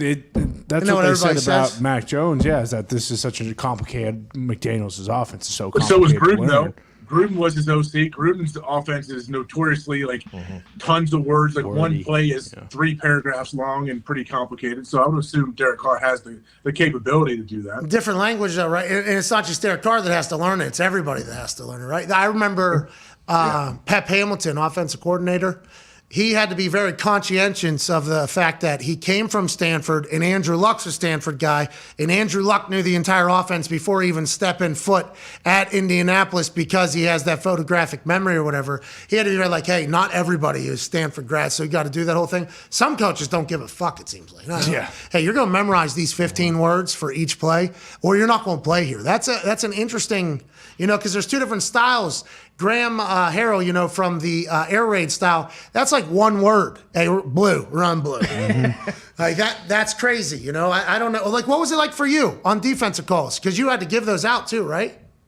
Yeah, it wasn't crazy. I went through a couple of different schemes and coordinators, two different people. That wasn't crazy like verbiage. No, it was pretty complicated though. Dom Capers has a ton in the playbook. They're like when you present the whole playbook in the spring and in camp, there are so many things. But then obviously you pare that way down each week for your game plan, so you don't take everything into every game. How often did you just say, "Nah, we ain't running that," and call your own play?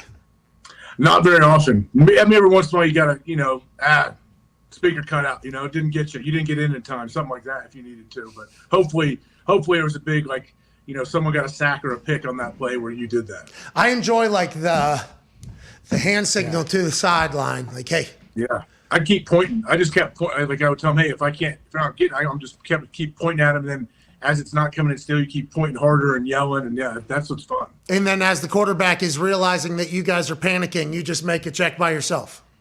Yeah, that's when you have to. I mean, that's in that situation because your back is turned. Everyone, the D line, DBs, everyone's looking at the offense. They're like, come on, they're coming. They're freaking out because they want to get up to the line. So you have to make the decision, make a call. You can't just sit around and wait. Are you worried about saying it too loud? The offensive line hears you? No. There's some huddles where the quarterback is facing the defense and the thing separating them is all the players, like it's 5-5 and they're facing. I'm always like, there has to be some way to be able to hear exactly what they're saying. I guess not. Usually they bend down, though. Usually they take a knee in between everybody. I think that's part of it now. Take a knee in between it? Because you would try to hear and listen, right? Obviously, that's something you would try to pick. Yeah. That's why it would be fun to get out of the defensive huddle early so you can get to the line and sit there and try to listen. Everything pretty simple to figure out. Once you figured out their concept, like, cities. They're going with cities this week for left and right, and whichever one's west and east and everything. Like, is that something that would happen? And would you guys spread the word immediately upon figuring it out? Yeah, you got to spread the word, though, you got to let everybody on the defense know what you think it may be without the offense knowing that we know. So, hey, I know that you know that I know that you know, but I don't want you to know. Yeah, because if they know that you know, they're going to change it, and you don't know that yet. Yeah, or they're going to start throwing dummy signals out when they say, hey, there is plenty of times when the quarterback say, whatever I say after blue is dead. It doesn't mean anything. So then you can say blue and then give 5 different things like, we know exactly what's coming. And obviously that's how they get you. So there's a legendary play that you could probably pull up. I believe it was against the Raiders. And I think I've told this story before, but it's classic. They had a D lineman on the Raiders that was on the Colts for a long time. I don't know who it was. I forget who it was. He was on the team before I got there. And Peyton, at the end of the game, was making a play, called something at the line. And it was supposed to be a dive just to run out the clock or whatever. And he makes the check, and the D lineman stands up and screams that he knows what the play is, okay? He's 1.5 feet away from Peyton Manning, screaming that he knows what the play is. He goes back down. Nobody on the Colts reacts at all. He gets the ball, pulls it himself, and he has just a 40-yard run to himself. He slides down before scoring the touchdown. On the plane ride after, you hear people like, we could hear that motherfucker on the sideline. What did he think was going to happen there whenever, you kind of let everybody on the offense know that you know exactly what's happening. It's just, that type of stuff is awesome because that happens in Little League football. That happens in any type of sport you're playing where you're trying to get an edge. And the fact that it happens every single play in the NFL, I just think is so sweet. I love just like the gamesmanship that's going on in there. I enjoy that type of shit a lot. Yeah, I've told you on here before, like we had a deal, every once in a while there'd be a quarterback where in the gun, if his feet were parallel to each other, if they were right now, in line with each other, it was a run. And if he was staggered a little bit, like right foot back, then it was a pass, or the other way around. I'm not sure exactly what it was. And we had that for one game. Then next time we played that person, obviously they fixed that. They got us. They knew. The son of a bitch got us. People talk, though, too. That's the problem. People talk. We have guys on our team that have been on that team. You have buddies like, we knew every time you were running or passing. Like, all right, thanks, bud. You're not supposed to tell them. Yeah, and somebody's going to it's going to get there somehow. It's going to get to some coach. Yeah, because, a lot of people want to sound smart, too, and they know the mics are picking them up. So they're going to D lineman in that situation. They're going to stand and look at his feet. It's a run, guys. Look, it's a run. I'm like, no, all right, guys, we don't have to be this blatant with it. All right, we're fucked now. Okay, thank you for that. You were right for a little bit, but now you're completely wrong because we just gave it up completely. There was homework assignments I used to hear for Curtis Painter where he would have to scan the field, the film, and see if some DB was lined up with his hands like on his knees, or if his hands were up, if he was coming, or what his disguise was. It's like those minute details that are just being spent in the film room, just out, house and coffee, bish, bish, house and coffee, just going, all right, I think I got something here.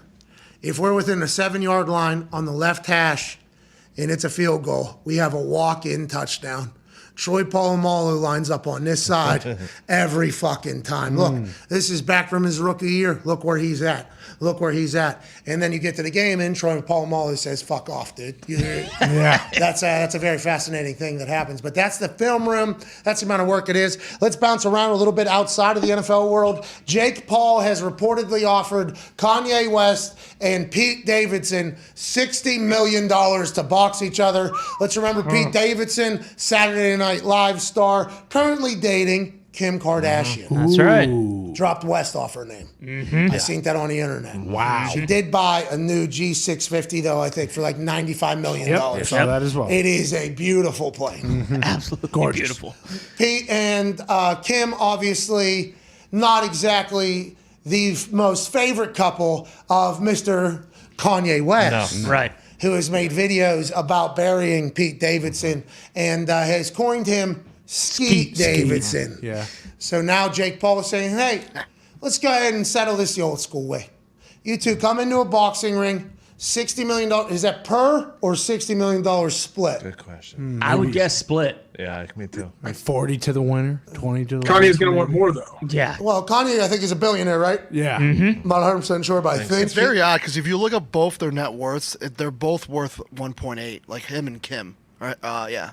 Oh, so we're thinking with. So is that together married? So like really? Wasn't he in debt and then she got him out of debt, but then he's done well since then. Yeah, his clothing line. Isn't that a thing? So how does it make sense? They're both worth $1.8 billion. You know, we're gonna have to do some trust research. Kim Is there a chance this ever happens, though? No, right? Yeah, Kanye would do this through Dahn to Sports, right? Yeah. If he was to, I don't know if. I mean, with everything Kanye is doing and everything he's saying, if I was Pete, I'd be like, let's sign it. Let's do it. I want to make some money and I'm going to beat you up. Yes, and I think Pete, right, younger, has a little bit more. Sure. It'll be an awful, it'll be a terrible display of a boxing match, but I'll watch. As all amateurs are, is what everybody thinks. He does have the reach, but Kanye's got Slanky, some though. anger.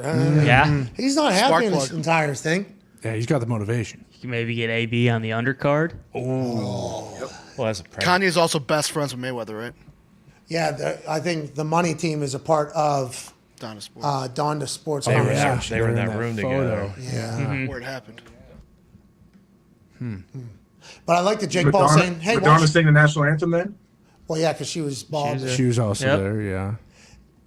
I like that Jake Paul saying, hey, let's put our swords down. Let's just box. Yeah. Great idea by him. I like it. Settle in the streets. Yeah, let's go ahead. Hey, you know what? Let's just go ahead and fight each other for it. Enough Why of this not? texting shit. We're done with it. Let's do it. I appreciate it. Who knows if it'll become anything. T.Y. Hilton, Indianapolis Colts, he was on NFL Network. He said, if you want me, come get me. If Indy wants me, they know how to find me and my agent. He's a free agent after signing a one-year deal with the Indianapolis Colts. I guess last year he's potentially ending up with the Baltimore Ravens before Jim Irsay got involved in a negotiation. There's a lot of free agents like T.Y. still out there. Allen Robinson's still out there. Armstead's still out there. Stephon Gilmore's still out there. Now you add Johnny Hecker into the mix. right. He's out there. AJ, there's a lot of big-time plays still to be had on both the offense and defensive side of the ball. Yeah, there is. The question is which of these guys get signed here in the next, month, and which guys do teams wait on until after the draft to see what they need and what they weren't able to get? Yeah, that's interesting because Jadeveon Clowney, right, last year, he just waited until after OTAs and training camp. I assume there's going to be some vets that are like, hey, at my position, I don't have to do all this.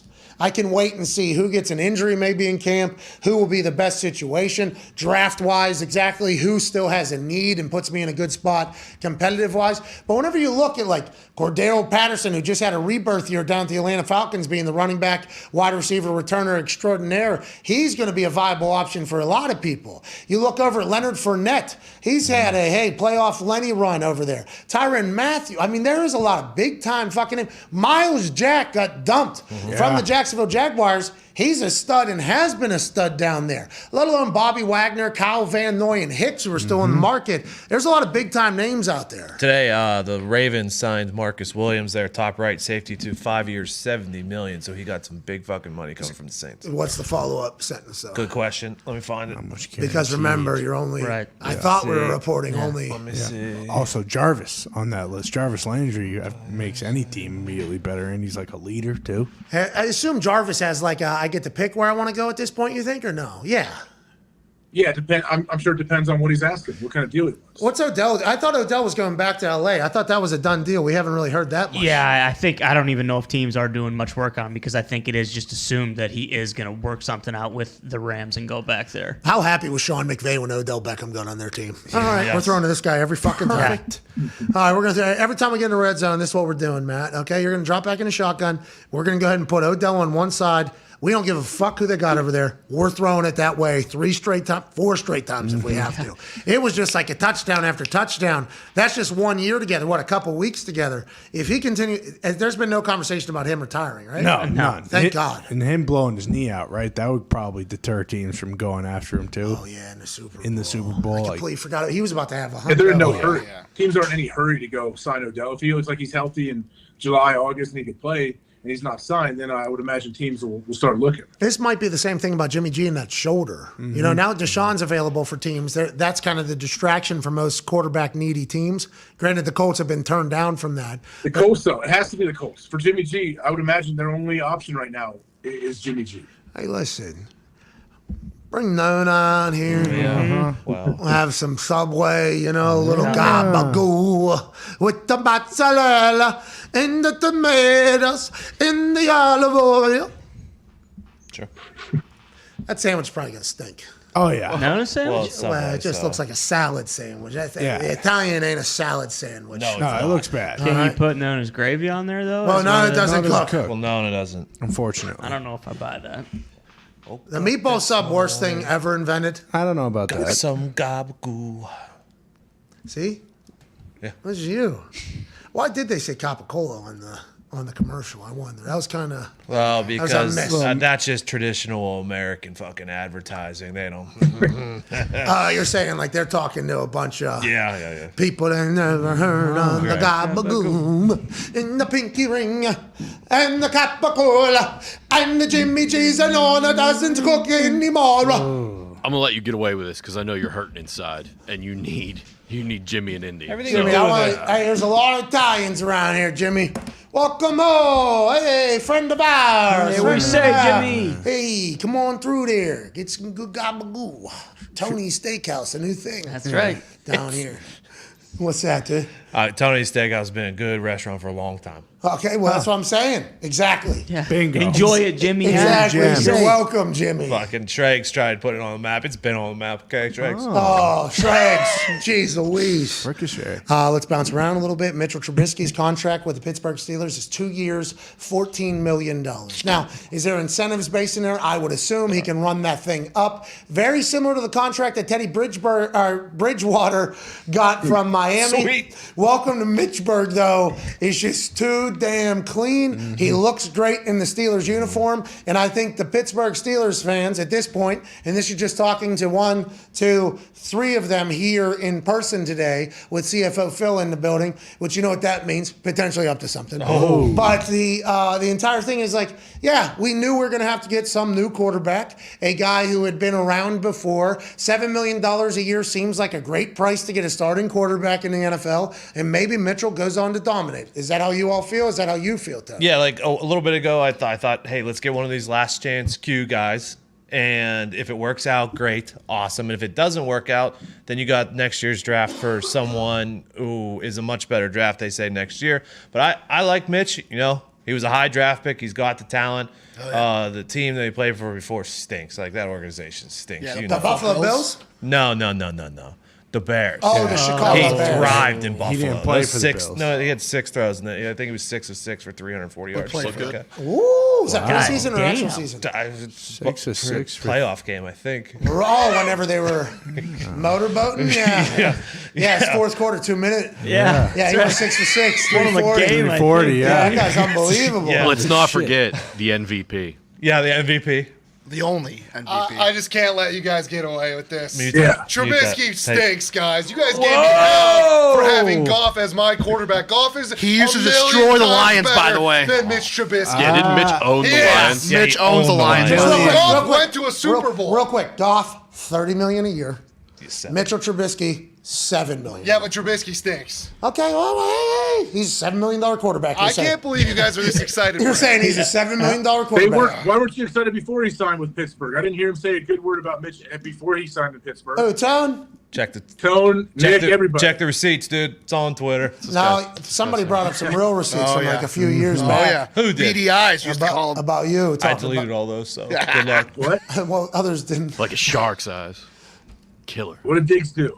Well, he's buried got Trubisky. Well, Many times. it was actually a ricochet shot to Trubisky. I was attacking Romo because Romo's got beady eyes, and Mitch has got very. Mitch has got. They're not beady, Tony. This He's is his blackout opinion. drunk. Mitch has got similar. Mitch has got similar eyes. This show. All You're right. supposed to open your eyes when you drink 20 Coronas a day. All right, listen. Jeez Louise. Okay? Everybody relax. He's on the Romo line. Yeah. He's doing his thing for Corona, telling I people. mean, you tell me anyone else on the planet, if you say, hey, we'll pay you $20 million a year and you can drink 25 beers a day and play golf, you're not doing it? We're on side. You're right, AJ. You're He's right. figured it out, I think. I shot Tony right Yeah, now. baby, You don't like Mitch that age? I like Mitch. Honestly, before you guys went on your whole fake spiel about how excited you were, I was like, you know what? I think this is a great signing by Pittsburgh. You can't sit there and not sign anybody. You need to have some kind of options. And I think how Mitch is tough as hell. He can move around the pocket. He's athletic. I think Pittsburgh people, honestly, they might grow to really like this guy. Orlovsky said that it's a very similar offense to what he was running with Nagy that is not, great for his particular skill set. But maybe Canada will diversify a little bit. Maybe he'll get him moving outside the pocket. Or maybe Mitchell Trubisky for the last year working up in Buffalo has grown in a lot of different areas. Maybe he's a different quarterback than whenever he was with Chicago. That could very much be the case. He was still young whenever he left Chicago, and this goes back to what Clyde Christensen said in the first hour of this show. He's quarterback coach currently for the Tampa Bay Buccaneers, formerly of the Colts, the Cardinals, and basically been around the NFL for like 30-some years at this point. Worked with Peyton. He said some guys, it just clicks a little bit later, and we don't have the time to be patient nowadays with jobs and expectations, and we can move on to the next guy. Maybe it did click late, and maybe $7 million for a starting quarterback is a fucking brilliant move because everybody was saying he was at least 10, they said. Everybody's saying he was at least 10 and the Giants wouldn't be able to afford him or something like that. Yeah, Giants have no money. And like Pittsburgh's a great spot because you don't have to, there's not many games he's going to have to, go down and win. Like they have an unbelievable defense. They have every game's going to be close. He's going to have to. They have Nosh. They have Deontay Johnson and Claypool and Muth. Yeah, but every Steelers game's close. It has been the last couple of years, which has been a real fucking pain in the ass. Well, that's just how it's going to be, though, with how good the defense is and Tomlin and everything. AFC North. Yeah, every game's going to be close. So he's going to have to make like big time throws. He's going to have to make probably on a very regular occasion. He's going to have to make game-needing type throws because Boswell is so fucking good because he's needed every single kick that Boswell kicks is vitally important to the outcome of the game. Much different situation being the kicker for the Steelers, who always have a cardiac-like ending to the game versus somebody else. But that's why the quarterback, you can hand it off to Najee all you want, but at some point he's going to have to make some big plays because that's how the Steelers play football. That's literally how the Steelers play football. And let's not forget his ability to scramble. It's going to help out. Oh, extend plays like Big Ben used to. Exactly. Yeah. Only quarterback to not throw a pick six. Ever? Yes. Look at that. Takes care of the ball. No, I think he can tackle well. Yes, very fast. Yeah. Very, very fast. Yeah, he's a great athlete. He's a great athlete. That's like Andrew Luck. He used to kill people. Oh, my God. That clip of him He's so damn Stanford. He used to headhunt. He gets so pissed for those picks, and he's like, oh, well, I got to go make up for this right now. And then he'd get a Sasquatch run, and it was like no slowing down. Let me put my throwing arm right through this dude's entire sternum. He used to kill people. Aaron has that one tackle on the sideline. Yeah. Where he gets going there. Watch He has a few. I think Aaron has a few where he's gotten hold of guys. He doesn't throw many picks, but I know when he does, he's trying to kill the dude. That's crazy. Well, I guess he's probably thinking, I bet it runs through his head like, man, this guy is so happy he picked me off. Like that pisses me off so much. And then he's trying to go kill the guy. Here, tell But he this. also, at the same time, though, he knows it's the ultimate respect having this guy so excited to pick me off. Hey, Paul, make sure this story ends with I laid you out. Yeah. I dove and laid you out in this entire thing. How many picks is he's about to have 500 touchdowns with less than 100 picks? Right? Yep. So he's never thrown a pick six, has he? Yeah, he has. This year? Yeah, I think he's thrown like 3 in his career, maybe. Remember Tampa? Yeah. Tampa's got 2 of them, I believe, actually. Left. Yeah. Back. House. Like I said, Mitch, only quarterback to never throw a pick six. I've never thrown one. Rodgers has 3 of them. With a certain amount of starts. Do you remember there was a time there? Was that Schaub who threw 3 in 3 weeks? It was like every 5. week. Yeah, they were selling the pick six burger in Texas for a while. It was five I straight remember that weeks. clearly. Hey, how many outs are you running if you are like in week 7 into that? I think it was like 9 weeks or something like that. 8 out of 9 weeks he threw a pick six. 4 out of 5. So legendary Matt Schaub, he holds the NFL record for most consecutive games with pick six, 4 in a row. And did they go on to say what he did after that one that he didn't? I could read. Because I think there was like 8 out of 9 or like something like that. He was. Yeah. At what point does the play caller like, all right, fucking A, we'll throw it in between the hashes every single time? That Nathan Peterman game, against 6? the Jaguars, he threw like 6, and Jalen Ramsey had a pick 6 on the last one. Brady threw 3 in a row, and he was flirting with the record with the Bucks, but he did not. Schaub's got him still. There's some of those plays that are just like set up for pick sixes. Okay, if this guy doesn't get a chop block on this person, this is house call. You just have to be so scared as you're calling that play. Yeah, because if you don't get a chop on this outside rusher at the end, or if the quarterback hitches or hesitates a split second, or the wideout falls down, like those big, like 3rd and 4 situations, you're trying to hit it, like the timing has to be so precise. Yeah, if I was the play caller, I wouldn't be calling those much. If first quarter they pick one, take it to the house, I'm like, all right, well, let's hopefully get enough time. Next time we're gonna go double move out and up, try to take advantage of this guy's aggressiveness. Yeah, that'd be great. And I think, the way you get around it, didn't Jimmy G just have all completions inside the hash? Yeah. He was like the best quarterback in the But that's where you get NFL tips doing and overthrows, though. You throw across the middle, you get a lot of hands up tips, and that's when they get the ball. Hey, listen, Jimmy, we don't throw pick sixes around here, especially with your style. it. I know. Plus, I mean, our pick sixes come from left hands, falling, bingo. in the pocket, 0-yard gains. Let's get In to your a own break. end zone. Can't In get your own any end zone worse. against a division rival in the 4th quarter. Those chop blocks, too. Brady threw one of those against the Falcons this year, where the guy missed a chop block, and a D lineman picked it off, and they were on the 1-yard line. Thank you very much. Yeah. See you later. What are those? Not tunnel screens. Are those tunnel screens where you throw it out and then they come in? Tunnel screens, tear Jailbreak. screens. That was like, remember, that was like almost a play call, like every other play for a couple teams there for a while. What did the defense do to figure it out? Just come up and take it? What'd they do? I think you could hopefully get like a pre-snap read and jump it right away. And if everyone plays it too, the D lineman play it and they retrace, that dude's getting killed. Like you got to be willing to catch that ball, like you said, in the tunnel and kind of have your blinders on, as you like to say, and just put your head down and try to get some yardage. That's Chuck that says that, but it is. Ronnie Brown, when he was in Miami running Wildcat, that dude is a monster. Like, it was tough to stop. Changed the game. Was that before? That was before anybody else was doing it, right? Yeah, he kind of was the guy that they ran the most with. Like, they would do it a lot. And Ronnie Brown, if you remember him, he was a thick dude who ran very, very hard. So he ran you over a couple times?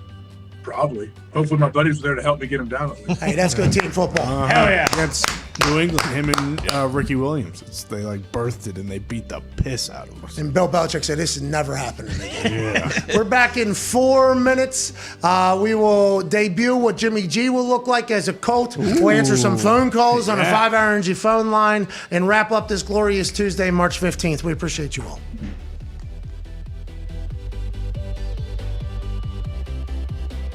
We have our bracket Bonanza 2.0. Come and join us. Perfect bracket wins $1 million. Whoa! Winner of the overall bracket Bonanza 2.0 will win 1 Bitcoin. Okay. Second place will win a lunch with Mitt. Okay. Lucky guy. And a signed Baby Duke by all the boys. Third place wins just a signed Baby Duke by myself and all the boys. Come join us. You're the best.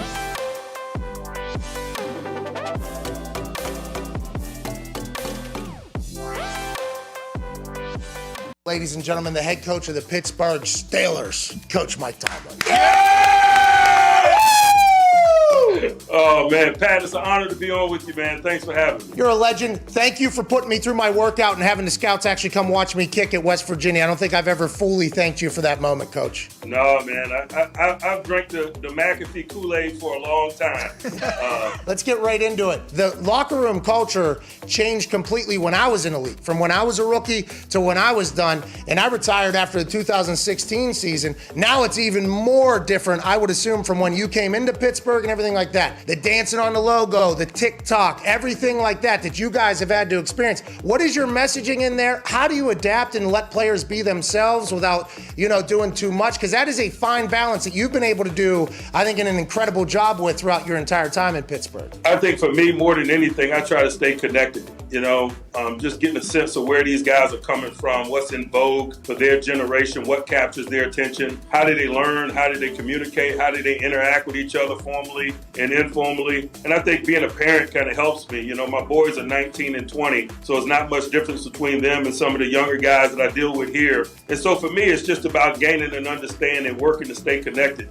That's my general attitude, man. It's adapt or die for me. And I don't want to be one of them old crusty guys, man, that just refuses to adapt. Although I am one of those old crusty guys now. Yeah, you are old as shit now. You know what I mean? You've been around a long time. I remember back in the day, whenever you showed up, there was a lot more, to the camera. There was a lot more. Yeah, there was a lot of that. Now you're just old ass man now, huh? You know how it is. Years in this business will scar you, man. It'll settle you down. That is classic. One of my favorite moments with you is when you would tell me every warm-up, I'm going to get you back to Pittsburgh when you're old and cheap. What does that mean?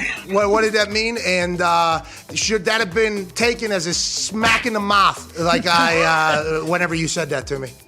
No, man, it was a tip of the cap, man. There's certain guys around this league that I'm really interested in, but I know I cannot afford. And you were one of them, so I was going to wait for you to physically deteriorate a little bit until you came back into my wheelhouse. Yinzers are going to go bananas in Heinz Field this weekend. First time it could be filled up in a long time. I can't wait to see it, and I can't wait to... Oh, mama, I'm here, oh, my life, I'm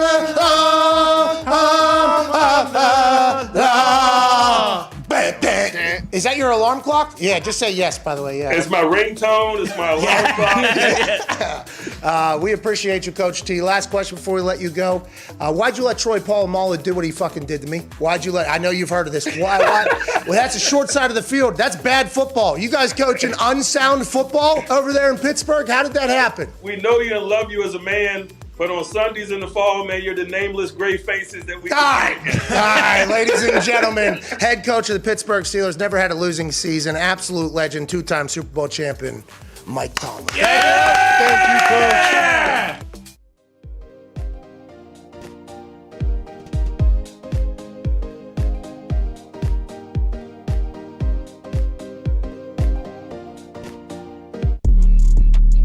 Hey, welcome back to the Pat McAfee Show here. Make sure you join our Bracket Bonanza 2.0. Oh, yeah. A Bitcoin for the winner, lunch with Mett and an autographed Baby Duke by the entire team for second place. Third place, just an autographed Baby Duke, and $1 million for the perfect bracket. Wow. Thank you. Scan this QR code or go to a link that any of us have tweeted out and join us. Now, you might not want to enter until after the play-in games happen on Wednesday night, so go ahead and set a reminder for Thursday morning. Fill out the Bracket Bonanza, because you could win. Hell yeah.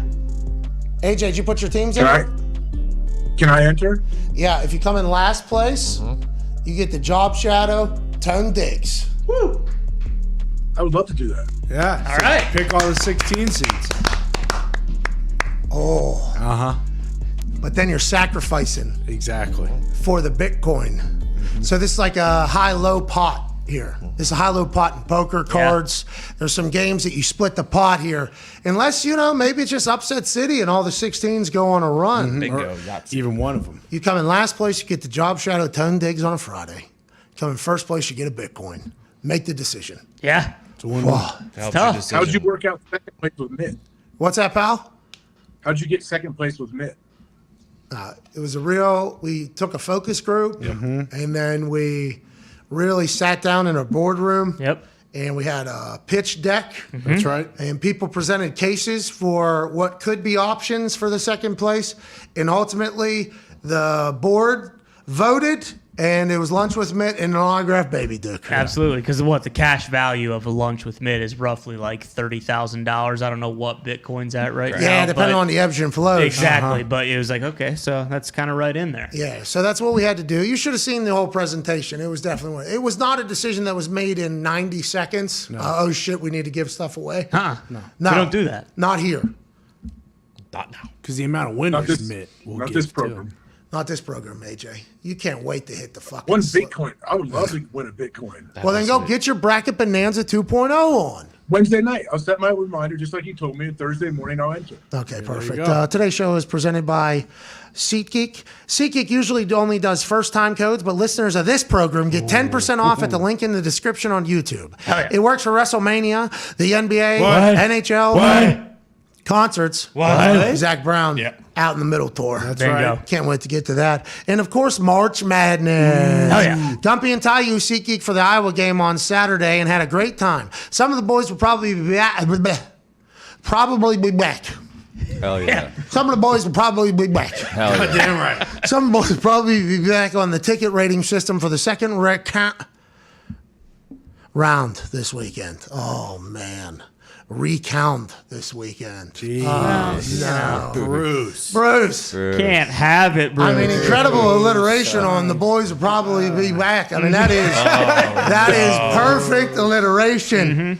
No, the round this weekend. Remember to hit the link in the description whenever you're buying tickets for 10% off automatically added at the end of your checkout. Wow. How was the game? Good. Fucking awesome. Unbelievable. That was probably the best Iowa basketball game, and I've been to a lot of them that I've ever been to. Unbelievable. Great seats and Bohannon with the bank. Yeah, exactly. I will remember that forever, for sure. Because everybody was saying you're a little bit boozed up, probably not going to remember it. But Well, it's funny because at those games, too, you pay $15 for a Jack and Coke, and then you realize when you're done with it, wow, I just drank an 8-ounce glass of Pepsi. But, outside of that, it was pretty cool seeing the collective soul of an arena just kind of leave. Like, I don't know if I've ever been in a live atmosphere where that's actually happened. They don't even give you a Coke. They give you a Pepsi. Yeah, it was Pepsi. It was Pepsi for sure. AJ would have loved that. But, that's what Matthew Stafford talked about whenever he talked about the Tampa Bay Buccaneers, the strike over the middle. He's like, sometimes it's nice just to take somebody's soul. Oh, yeah. To feel that in an arena. Awesome. It was unbelievable. Yeah, because we had the area we were in, there were no other Iowa fans. It was kind of just me and Gumpy. A lot of people wearing the candy stripe bullshit and IU stuff, and they were going crazy. Well, we're in Indianapolis. Indiana's an hour and a half. Yeah, exactly. Which we knew it going in, but then Purdue was in the other game too, so it was kind of. But yeah, people were going crazy around us, and then boy, did they have their hearts ripped out. It was pretty cool. Let's go to Chase in Wisconsin. What's going on, Chase? Hey, Pat boys, how we doing? Keep moving. So I hear all this talk about how Mitchell Trubisky sucks so much, but also how Matt Nagy was absolutely ran out of Chicago because Matt Nagy was absolutely trash. Yes. For the Steelers, it's amazing because it's a 2-year deal, team-friendly, cheap, everything. It's awesome. But, he took the Bears his first year, 12-4 to the playoffs, with Matt Nagy. Sorry about it. Am I right? Yep. Yeah, you're right, Chase. There's a lot of people that are on Trubisky's side. I think these are the people that Tony Diggs has joined. Oh, yeah. Not that you weren't there before, obviously. Plus, if that ball doesn't get tipped at the line, playoff win there, who knows how far they go. Yeah, probably Super Bowl champion Mitchell Trubisky. Yeah. Let's go to Jose down there in Florida. What's going on, Jose? How's it going, fellas? Going good. Keep it going. I'll keep it going. I just wanted to talk about the Chargers. It seems like they're not getting any fucking love. We just signed J.C. Jackson, Sebastian Joseph Day, Austin Johnson. We really kind of addressed the run stopping what we needed. Just wanted to see what we got to do next. It seems like maybe Bobby Wagner might be being looked at a linebacker for us. Just want to see what you guys thought. All right, thank you, Jose, for calling. The Chargers are making plays, going all in, AJ. This is awesome for every Chargers fan, I'd assume. Oh, they got to be pumped. I think it's a great move by the Chargers. Now, Bobby Wagner, that'd be a good move. But what about Bobby Wagner to the Rams? Didn't the Rams let Reeder go? Mm-hmm. Yeah, that's what people are saying. Yeah, people are linking him to the Rams. I had not heard to the Chargers until Jose right there, but I assume he's a diehard fan of the Chargers. They got a loyal fan base out there. And the Chargers have to know, okay, not only in L.A., they just won a Super Bowl here, but in our division, Russell Wilson just got traded in Denver. Patrick Mahomes is on a 10-year deal. There's two very competitive business-wise things happening for them. They've made some plays. I got nothing but respect for it. Good for Tom Telesco going all in. Let's go to Jack. Hey, is it the Chargers trying to up the value of their team? Aren't they for sale because the whole family strife going on? Couldn't this be helping them charge more for the squad? So we've only seen that reported one time. Nobody else really followed up on that. But I'm happy that our show and this program has talked about it because that could be another team up for sale. The Bears could be up for sale. Chargers could be up for sale. Broncos are currently up for sale. That's a lot of new owners. That's a lot of new money coming to the league, which we should definitely keep an eye on. Although it takes a long process, I guess, to actually have a sale of one of these teams. I guess there's an entire process of this whole thing. Unless you get pushed out. If you get pushed out, it happens quick. I don't know how it's going to all work out over there in Denver. They're saying it's like a year transition. I was gonna say because they've already said it's up for sale. But it's not going to be a change in ownership before this next season. Yeah, and it sounds like John Elway's spending this particular ownership's money, but then John Elway's a part of two of the groups trying to get the Broncos. So who's picking up the tab for all this shit? Yeah, maybe Elway. Who's picking up the tab? I don't know. Has to be Kern.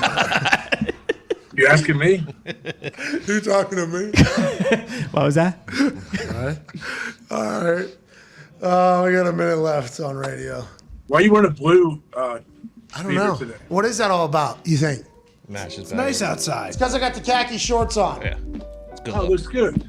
Thank you. And then the shoes also accessorized. Don't you worry about that, pal. Oh, shit. Don't you worry about that, pal. You know, what's that? These are Air Forces. Oh, they're good for you. Designed, obviously. Oh, yeah. I mean, For sure they were Hokas. You're standing an extra 6 inches tall. No, I picked up the Hokas from House One the other day. Wait for those things to make an appearance again. Okay, the stage shoes are going back on the stage. Hell yeah. I actually saw them. I just started laughing. Put those in the bag. I'm going to get some, honestly. I've always through. wanted to be 6'6". I might buy a pair.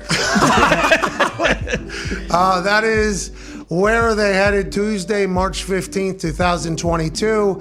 Chris Mad Dog Russo will be on the other side of this 6-minute break. We promise his show will be better than ours. We'll see you in about 21 hours. See you on Wednesday. That's pretty good.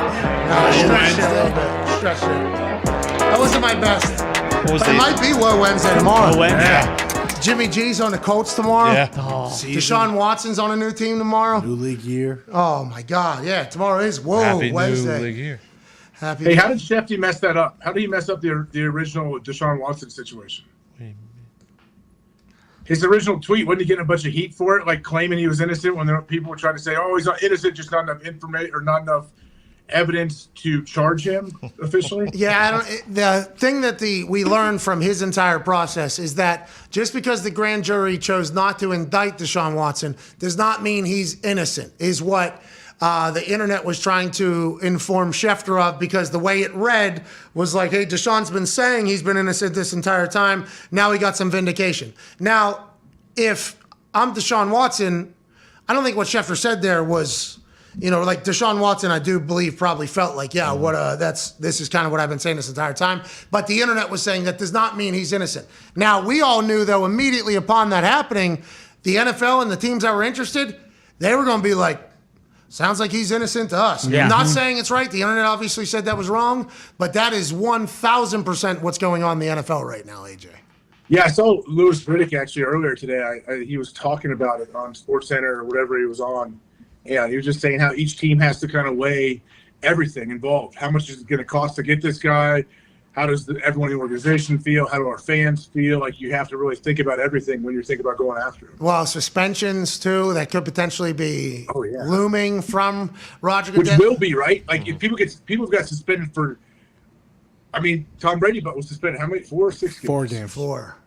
So, so I would assume teams think he will be suspended or not. I don't know. Louis Riddick might have been talking about, was he talking about the Steelers? Maybe. Or was he just talking in general? I didn't hear the Just clip. in general about the teams interested in Deshaun Watson. They mentioned Atlanta, I think, and that's when he kind of talked about what all goes into it. Well, I guess Deshaun has called Atlanta personally, is the report now, and he's interested in the Atlanta Falcons, which is fascinating because the other two NFC South teams were very interested in Deshaun through this whole thing, and people were starting to say Atlanta's not real in the conversation. What a wild like football life Deshaun Watson's going to have. Nuts. His best year of football by far. The team stunk. J.J. Watt, there's that clip of them walking off the field. Hey, we wasted one of your years. I am so sorry, is what J.J. actually said to him because he had a career-like year and the team just for whatever reason couldn't win. And whose fault is that? I don't know. I mean, those coaches got turned over immediately afterwards. There was the thought of a fight that happened. And there was an entire thing like that. If he plays football like that on a good program, on a good team that's set up to go on a run, I mean, Deshaun Watson could find himself in very high regard conversations very quickly, and he was getting buried by everybody for a long time. The year before that team was up by 24 against the Chiefs in the first half of a playoff game. Divisional. And the Chiefs became the Chiefs those games. It was them, right? They were down 24. Then they were down 14. Tennessee. And then Super Bowl, they were down 10 or something like that. Yep. Fourth, yeah. And the weird thing about Deshaun and his situation, he didn't choose this, but the fact that he's going to be moving on from the Texans and other teams have to come get him, it's a great year for that when it comes to quarterbacks because multiple teams need quarterbacks and there's not many out there. Clyde mentioned how there seems to be a thinning herd of great quarterbacks that do what their style of offense does. Tampa Bay? Yeah, like a pocket passer, cerebral breakdown.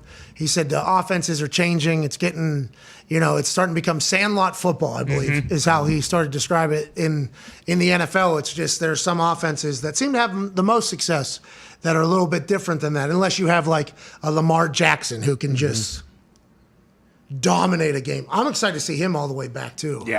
Healthy team, too. Oh, yeah. I'm excited to watch him play. I mean, even just looking at the quarterbacks from last year's draft, the only pocket passer was Mac Jones, and the other four were all kind of mobile guys. So then you look at Joey Burrow from the year before. Joey Burrow is just like a slicer dicer there. Now, I'm not saying that the mobile guys won't ever win. Mobile guys will win, but being able to throw a ball, just like we were saying about Trubisky, he's going to have to make some very big plays for them in very big situations. Even if third down conversions. At some point throughout the game, there's going to be multiple third down conversions that in the moment may not even look like huge game-changing plays, but you may throw a seed up the seam on a 3rd and 9 when you really needed to keep the ball and keep the possession and keep your defense off the field and get some points. You're going to have to make 2 or 3 of those throws a game at least, aren't you? Yeah, absolutely. And even if he only throws the ball 14 attempts, even if he only has 15 attempts, 16 attempts, every one of those is probably going to be gotta have it type moment. You gotta have it right now. And that's a lot of pressure. And I think Trubisky, with what he's been through, feels like he's potentially calloused and ready for it. I guess we'll find out early. It's funny AJ said that because I was thinking I'm going to need to see him rip one up the seam. I want to see him go ahead and let one loose right behind the linebacker in front of the safety, closing in, small window, gotta have it. First down. From the pocket, too. We're talking about his legs. We like the mobility and the movement, all that, but we got to see it from Who are the you, pocket, Kurt too. Warner's coach in Northern Iowa? Yeah. Stay in the damn pocket. Don't be naggy, dude. You hit that fifth step and let it rip. But that did happen with Big Ben against the Ravens late in the season. It was 3 or 4, 3rd and 8 or 9, and then there's a fourth down. That Big Ben. You're talking about 2 minutes ago when he was just he going was in still himself. very good at fourth quarter quarterback this year, coming back. There's some of those teams, though, every game is going to be a fucking grinder. Every yard counts today. All right? Punting, every yard. Defense, every first down matters because that's potentially changing field position. But maybe Mitchell Trubisky just comes in and lights it up. Maybe Matt Cannon is this is the guy I've been waiting for my whole life. Maybe. Maybe you guys are back in the quarterback market a year from now. $7 million? Hopefully not. I did not like being in it. I don't know how you're doing it. What are you talking about? We don't even have one. That's what I mean. Yeah, you guys had Rudolph, though. You guys liked Rudolph. No, I don't think That's so. true. Yeah, he did. No. Yeah, he tied the lines this past year. Man, do you want to get back to your après ski, by the way? I got a couple minutes. Man, I am wondering when we're going to get a quarterback. Yeah, it has to happen soon. No, it doesn't. Frank Reich told somebody that was on NFL Network. I saw. Oh. Wow. Clean. Look at that. It's New England. Looks awesome. Look at that Paisan. Put a C on the guy. How damn good he looks. Dirty, great work on this, Dirty. That's unbelievable. Great work on this, Dirty. Way to get ahead of it here. Now, you got him dropping back. I'd rather if he was just doing this. Maybe it's a draw. I'd rather if he was just doing this. But, yeah, I think this is a coming down to it. Whatever the case, Jimmy looks fantastic. Now, there's not a lot of things Jimmy's not going to look fantastic in because that is Jimmy Garoppolo. But the more and more I think about this entire quarterback situation with the Colts, I try not to, get too worked up about it. But I do know that there's going to be a Sunday during the season where I'm going to be like, of course, we could have fucking had Matt Stafford, Tom Brady, could have had fucking Russell Wilson we didn't go all in on, and now we got to deal with this. Unless Jimmy G comes in and absolutely kills it, which he would. He'll do fantastic in this entire situation. But whenever you hear quotes like Frank Reich told somebody on NFL Network, like James Palmer, I think it was a tweet that got sent into the group text. Frank Reich told James Palmer that he wants a quarterback that's available for off-season workouts, and they're waiting for the Deshaun move to see what's next. It's like, okay, what are they waiting on? Do they think some team that maybe is in the Deshaun Watson sweepstakes will end up not being in the Deshaun Watson sweepstakes, and their quarterback is potentially coming? Like, I don't understand what that exactly means. I think that does rule out Jimmy G, right? Because his shoulder is just had surgery, so he's probably the only guy he's talking about, right? That you want someone to participate. Baker Mayfield, right? There's another guy that would be potential. Not that he was ever in, by the way. Not that Baker was ever into Indianapolis, but there's a lot of things that have been thrown out there. I guess it would just be any quarterback that has recently had surgery, right? If that quote is real and is true, and if that's what Frank Reich means. I mean, these guys they could work out together because his shoulder's supposed to be good by June or July. They could work out together after. Who gives a shit about fucking minicamp? Well, if you're a veteran, yeah. And by the way, if you're a real veteran quarterback, which, it sounds like we're potentially thinking about signing, the mental reps of being there and watching the walkthrough, right, AJ? I mean, not that they don't have to feel it out and build up chemistry with people, which they definitely will have to do, and he'll be behind on that. And maybe Frank's talking about how Carson got hurt in training camp, and it was like we were never able to get on the right foot. Maybe that's why he's saying it, but who knows what all these quotes mean, and what the fuck, who's going to play quarterback for the Colts? Well, and if it's not Jimmy G and you're waiting until Deshaun's done, like that drop-off after Jimmy G of who is still available Whoa. Pretty. Marcus Mariota. Well, right, but, Tyrod Taylor, come on. Tyrod Taylor wins games. I mean, like you said, you got a team that's ready to go to the playoffs and win now. You need to... Not in that AFC. I guess people start going through. Everybody's got teams that are ready to win now. One last phone call here before AJ goes back to the ski slopes. Not cocaine, actual ski. Yeah. Yep. Actual ski. Snow. Actual ski. Let's go to Ryan in Montana. Ryan, what's going on? Why? How's it going, boys? Hey, pretty good. Why? Why? So this is actually a question for the boys. Are you guys ever going to do like another pod? Or is it just like one a week? Oh, great question, Ryan. Different show, dude. Hey, that's crazy that got brought up because I had forgotten about that, actually. AJ, how about you? Did you forget about that? I thought they said 5 days a week. Whoa, Foxy. I heard 5 days a week. I've been waiting for 5 days. Ryan heard the same thing. I couldn't even hear the caller. It sounded like he was in a tunnel. No, well, he probably is. He's in a mine, actually, and he's looking for the boys to maybe talk to him every single day, I think is what he asked about right there. Yeah, we've been trying. We've been trying. For like schedule and stuff. When NFL free agency picks up in the way that it does, and it's like, hey, we can't just be sitting in here every single night because doing we that. might have to. We might have to bust in and say, hey, the Colts got Jimmy G. Okay. So you're looking out for the entire. We are, and we're trying. We are telling fart jokes when players are getting signed. Exactly. There you go. Right. Well, I think after this entire period, then people are going to be asking a question. Me, AJ, Foxy, Ryan. Right after the draft, NHL playoffs and the draft. You got draft prep, and then baseball starts back now. Baseball, and then July 4th. So July 4th is there, and then we're going to be moving maybe. And then it's training camp, and then it's training camp, and then the football season gets. So 2023. 2023. March 1st. Tentatively, let's not expect it. Shut Mitt. Mitt loves it. Mitt loves it. Jeez Louise. Those are all valid points. Thank you. Very valid. I mean, there was a couple months it feels like you guys kind of bullshitted through. What? No, but just talk about baseball. You guys could definitely go 5 days a week during baseball. No. We'll visit that whenever that's the lead, though. We'll visit that whenever that's the lead. We'll cross that bridge when we get there. No shame in circling back. No shame in circling back. All right, put a pin in it. Yep. Okay. Valid excuses, it sounds like, till that month where, all there is baseball. Yeah, and then we'll potentially remove that pin and have to prick it back in and, readdress it in the future again. Training camp. All right, that's the show, dude. Thank you. Oh, by the way, big night tonight, AJ. Big night tonight. You hear me? What happened? Well, it's not just the day before March Madness begins. No. Tonight is the night that season 2 of Young Rock Day. Let's go! Look at this. It's going to be a great one. You know, season 1 was, hey, I think we're on to something. And NBC said, you're fucking on to something, Young Rock. I can't wait to watch tonight. 8 p.m. Eastern, brand new episode, kicking off season 2. Let's go. This will be on the main TV, and then the playing games, obviously, on the side TV. Small ones. Those are tonight? 2 tonight, Wait, 2 what's tomorrow. the promo shot? Oh, I thought they were all tomorrow. IU plays tonight. Yeah. Oh, no. Why'd Young Rock go against that? Yeah, Well, I think, exactly. I mean, when you're Young Rock, I mean, you're not worried about going against anything. Okay, so let's make sure we have 2 TVs. Let's make sure Young Rock gets the ratings it Yeah, deserves. I'll watch if Zito's in it, but that's the What? only way. What are you talking about? Zito's right there What are you above the talking about? NBC logo. Zito, you in this? He's in this. I might be in this upcoming season. Let's go! Okay, I'm no in big there. deal. What if Zito's just chugging some ooze juice in the back? Ooze juice. Is he serious? Oh, yeah. Check my IMDb, bro. Believe it or not, See, it is. this graphic was made by Zito. What? So, I mean, the narrative is painted however you would like to paint it. But Young Rock tonight, 8 o'clock. I did not know. I thought the playing games were tomorrow. 2 of them tonight, 2 of them John tomorrow. Rothstein? What's that, buddy? Won't John Rothstein do some of those playing games tonight or tomorrow? Oh, yeah, he's calling on CBS. He's in Dayton. That's right. Oh. What's Jeff Goodman doing? Is he just drunk in Vegas having a good time? He's at Dirtbags. Did you know this guy?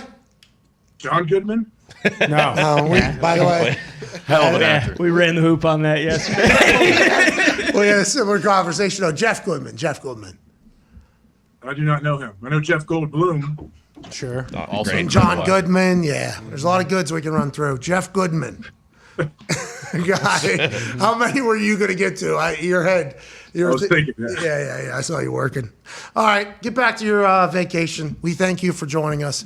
Service pretty damn good. I don't know what you did. Yeah. Impressive. Yeah, I am hotspotting my phone. I got all kind of things trying to work. I'm shocked that it worked. We're going to go check out, see some animals out in the wild now. Today. All right, well, keep the family safe. You know, those deers that eat from your hand, they will also eat your face. That's right. You know what I mean? Wolves fall deer. I respect their power. And the American lions. American Yeah. lions. And the big black I know, bear. and now I know which bear, right? I know what I got to do when I see either the polar grizzly or black bear. We don't think you're going to see a polar bear. Probably not. Don't think you're going to see. So it's a 50-50. I'm happy we could take away one of the options there. What's that, Tom? I mean, there's pretty huge breaking news. Not necessarily in the NFL or anything like that. But I mean, I can say it if you want. I don't know if they're going to put it up there. Pop it up on the screen. What is it? Zito's getting. We'll wait. Don't say anything. I'm excited to see what this is because your eyes got real big. I mean, Tone's eyes were big news. Breaking: the Senate unanimously passed a bill to make daylight savings permanent starting November 2023. The bill heads to the House. If successful, it would end the biannual clock changes and lead to more afternoon light in winter months. Yes. Okay, government, let's go! Let's go. That's from AJ Plus as a group that lives in Indianapolis, Indiana. The furthest left you could be in the Eastern Standard Time. Whenever that thing falls back in time in the fall, it is a nightmare. You wake up, it's pitch black. By 2 o'clock, it's pitch black. Right. It's like you're living in Alaska when they have 24 days of no sun. I am ecstatic about this. They used to do the entire daylight savings time for the farmers. You know, that's what they always said, for the farmers and for the farmers. And for those of us that weren't fucking farmers growing up, we're like, oh, the farmers. Then the farmers came out and they're like, we fucking hate this. And everybody's like, whoa, I thought this was for the farmers. Now we're getting an opportunity to maybe see the sunlight a little bit. Yeah. Experience some life in those winter gray months whenever everybody gets incredibly fat and comfortable and depressed and sad. That is what we're talking about. Look at the government doing something. Look at the government doing something. I thought it was potentially going to be when I read that first line, like, oh, COVID is dead. Yeah. You should have seen the excitement getting in there. But daylight savings time being gone, also great news, AJ Hawk. Yeah, it is, but I mean, it hasn't passed yet, right? Where does it have to go now? It's passed. It goes was to unanimous. House. If it was House, unanimous, yeah. dude.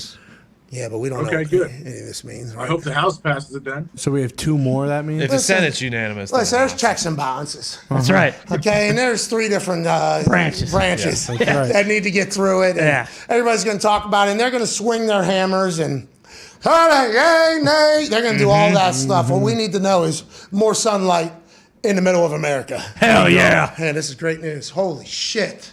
Huge win. Huge. Does that mean we will have sun at 10 o'clock still at night in the summer? Because I like that or not. So summer, yes. Summer Okay. won't Sun change. at all times, it's saying. Yeah, in the afternoon, as Okay. opposed to whenever they do the Morning, daylight, no. they try to get it in the morning a little bit, like steal it at like 9 Yeah, a.m., yeah. 10 a.m., 8 a.m., as opposed to taking away from the back end on the end of the day, like 4 or 5. Okay. This is good news, I think, for Because when everybody. the sun goes down, I get very sleepy. Yeah, and it gets very cold. Yeah. Yeah, that's Here in Indiana, though, AJ, you can tee off 8 p.m. Yeah. in the middle of the summer. Yeah, that's how Green Bay was. Like, you could legit be playing golf still at 9:30 in the summer. Yeah. See, it's going to be not as, obviously, it's not going to be like noon, but very easy to see. It's not until like 10:15 that it gets actually dark. It is glorious. And then winter, complete opposite. It's Yeah. like Alaska there for a while. yeah. But if it starts in November, doesn't that mean that we have this one coming up in November? Hey, listen, we don't need to give this one to Derek Jeter farewell fucking tour. No, I agree. No, that's what I think you're I pointing believe out. the airlines were pushing to wait till November. That was their request. And it's next year. Why? Because the pilots are falling asleep while they're flying like AJ? What the hell? What's that all about? Well, why wouldn't they start it in March of next year instead of November? Because if we're starting in November, that means we go back the hour and then it's done. Maybe for forever. farmers, one last time. Yeah, I think they're taking the tractor another round. And I think what we're saying is fucking park it right here. Yeah. Let those corn pop up in rows. Yeah, bingo. Knee high by 4th of Every July. night be tucked in close to you. Where the green grass grows. Ain't that right, AJ? Yeah, I was about to jump in. By all means. Floor is yours. I'm good. The audio doesn't sound that good. I can't really, express how I want. He'll never jump in. What's your deal? That camera would follow you. Can you stand up? Let's see how good this thing is. No, I'm not going to stand up, but look at me. Stand up. Why don't you stand up, dude? I don't want to. Oh, pretty good little lamp. Does over there. work. What's that? Look. Was that a It does horse? follow me pretty far. That's a man on a horse behind you there. You guys got a horse at that cabin? We might. I'm going to tie one up outside if I did. Well, I think it's already out there. If that photo behind you means anything, is that? If I find a wild one today when we're out on the elk refuge, I'll bring him back. You got to break that horse. You have to break him You're first. gonna have to break that horse. I seen How it do on you a do that? Is that what Mr. Hands was trying to do? Who? Never mind. Continue.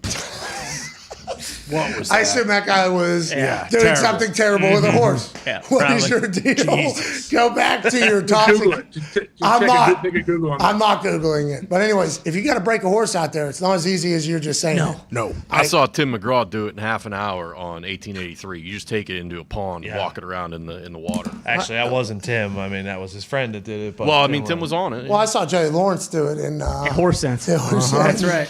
And I actually had I had a teammate in college that does this professionally. Really? Yeah, wild horse trainer. You got to get on that thing. Oh, yeah. It's going to buck. Yeah, Duct tape yourself. That's why you to do it in the water. slower. Yeah, and if it bucks, then you just splash. You're okay. Okay. Good to know. I'd like to be a buck bull rider or a water bull rider. That'd be sweet. So if I get bucked, I'm just laying in the water. Doesn't hurt. It's nice, like on a foam pit. That's right. That's right. Is that real? They get them in the water and they break them in water? So I did on the show. The Native Native American Americans, fella yeah. let him into the water, held him around on the reins, and Tim was riding on the back. No, my luck. That horse would have so much spite against me for having it underwater, and then as soon as it got out of the water, fucking dead. Yeah. Oh, yeah. See you later. You know what I mean? Pat, I don't know shit about breaking horses, but I do know that my dad has a giant plate in his head because he fell off a horse in a creek. It's not safe to just go be trying deeper to than break creek. horses in creeks. So his dad actually grew up on a horse ranch and used to give tours around like Montana. And he was young. I don't know if he's a teenager at the time guiding this. And the horse, bucked him. He was stuck out in the middle of the thing. He's got a metal plate in his head, still doing it. People think that's why he didn't grow. He's like, it's all. Well, notice Nick and I didn't say in a creek. This was more of a pond situation. This was deeper. This was not. There's no rocks that you can land on in a creek or anything like that. By the way, we're creek boys. Too. Yeah, we are. Grew up in creeks. We grew up on creeks. Crawfish in the creek. What's going on down there? Don't stab me. They're quick. In the South, they do that, and they just fucking broil them and eat Oh, yeah. them. That's right. In Pittsburgh, people say, oh, good, I found one. Crawdad boil. Hey, look at that. Hey. All right, we're back tomorrow, everybody. Hammer Down's in like 15 minutes, I'd assume. You're all the best. Hashtag PMS AJ Hawk, look out for Bears. Hashtag PMS AJ HAWK LOOKAHT, number 4, Bears. Go ahead and take a screenshot right now. I don't have mine. Oh no! What, dude? True champion takes his belt everywhere. Well, I say that he's got Fugazi. What is the code, What's Goom? the title, What's the dude? code, Goom? Yeah. Whoa. He said a true champion. Yeah, takes his title everywhere. That's what you said. Yeah. Okay, thanks for correcting him. He did say belt. Does hold up your pants. We'll give away. Connor, what do you want to give away, dude? I mean, the bracket bonanza. What about we give away like a free pick on Hammer Dahn? Like That's nothing. Something like that. All right, so Connor wants to give you nothing. We'll give 10 people $500. Hell yeah. 10 people, $500, randomly selected. Use hashtag PMS AJ Hawk, look at 4 Bears. Random photo from the still shot earlier. You could win $500. We'll give that to 10 different people. We appreciate you so much. We're back tomorrow. Hopefully AJ is if he looks out for Bears. Hell yeah. Big thanks to Clyde Christensen, Ian Rapoport. Welcome back. We'll see you tomorrow. Bye.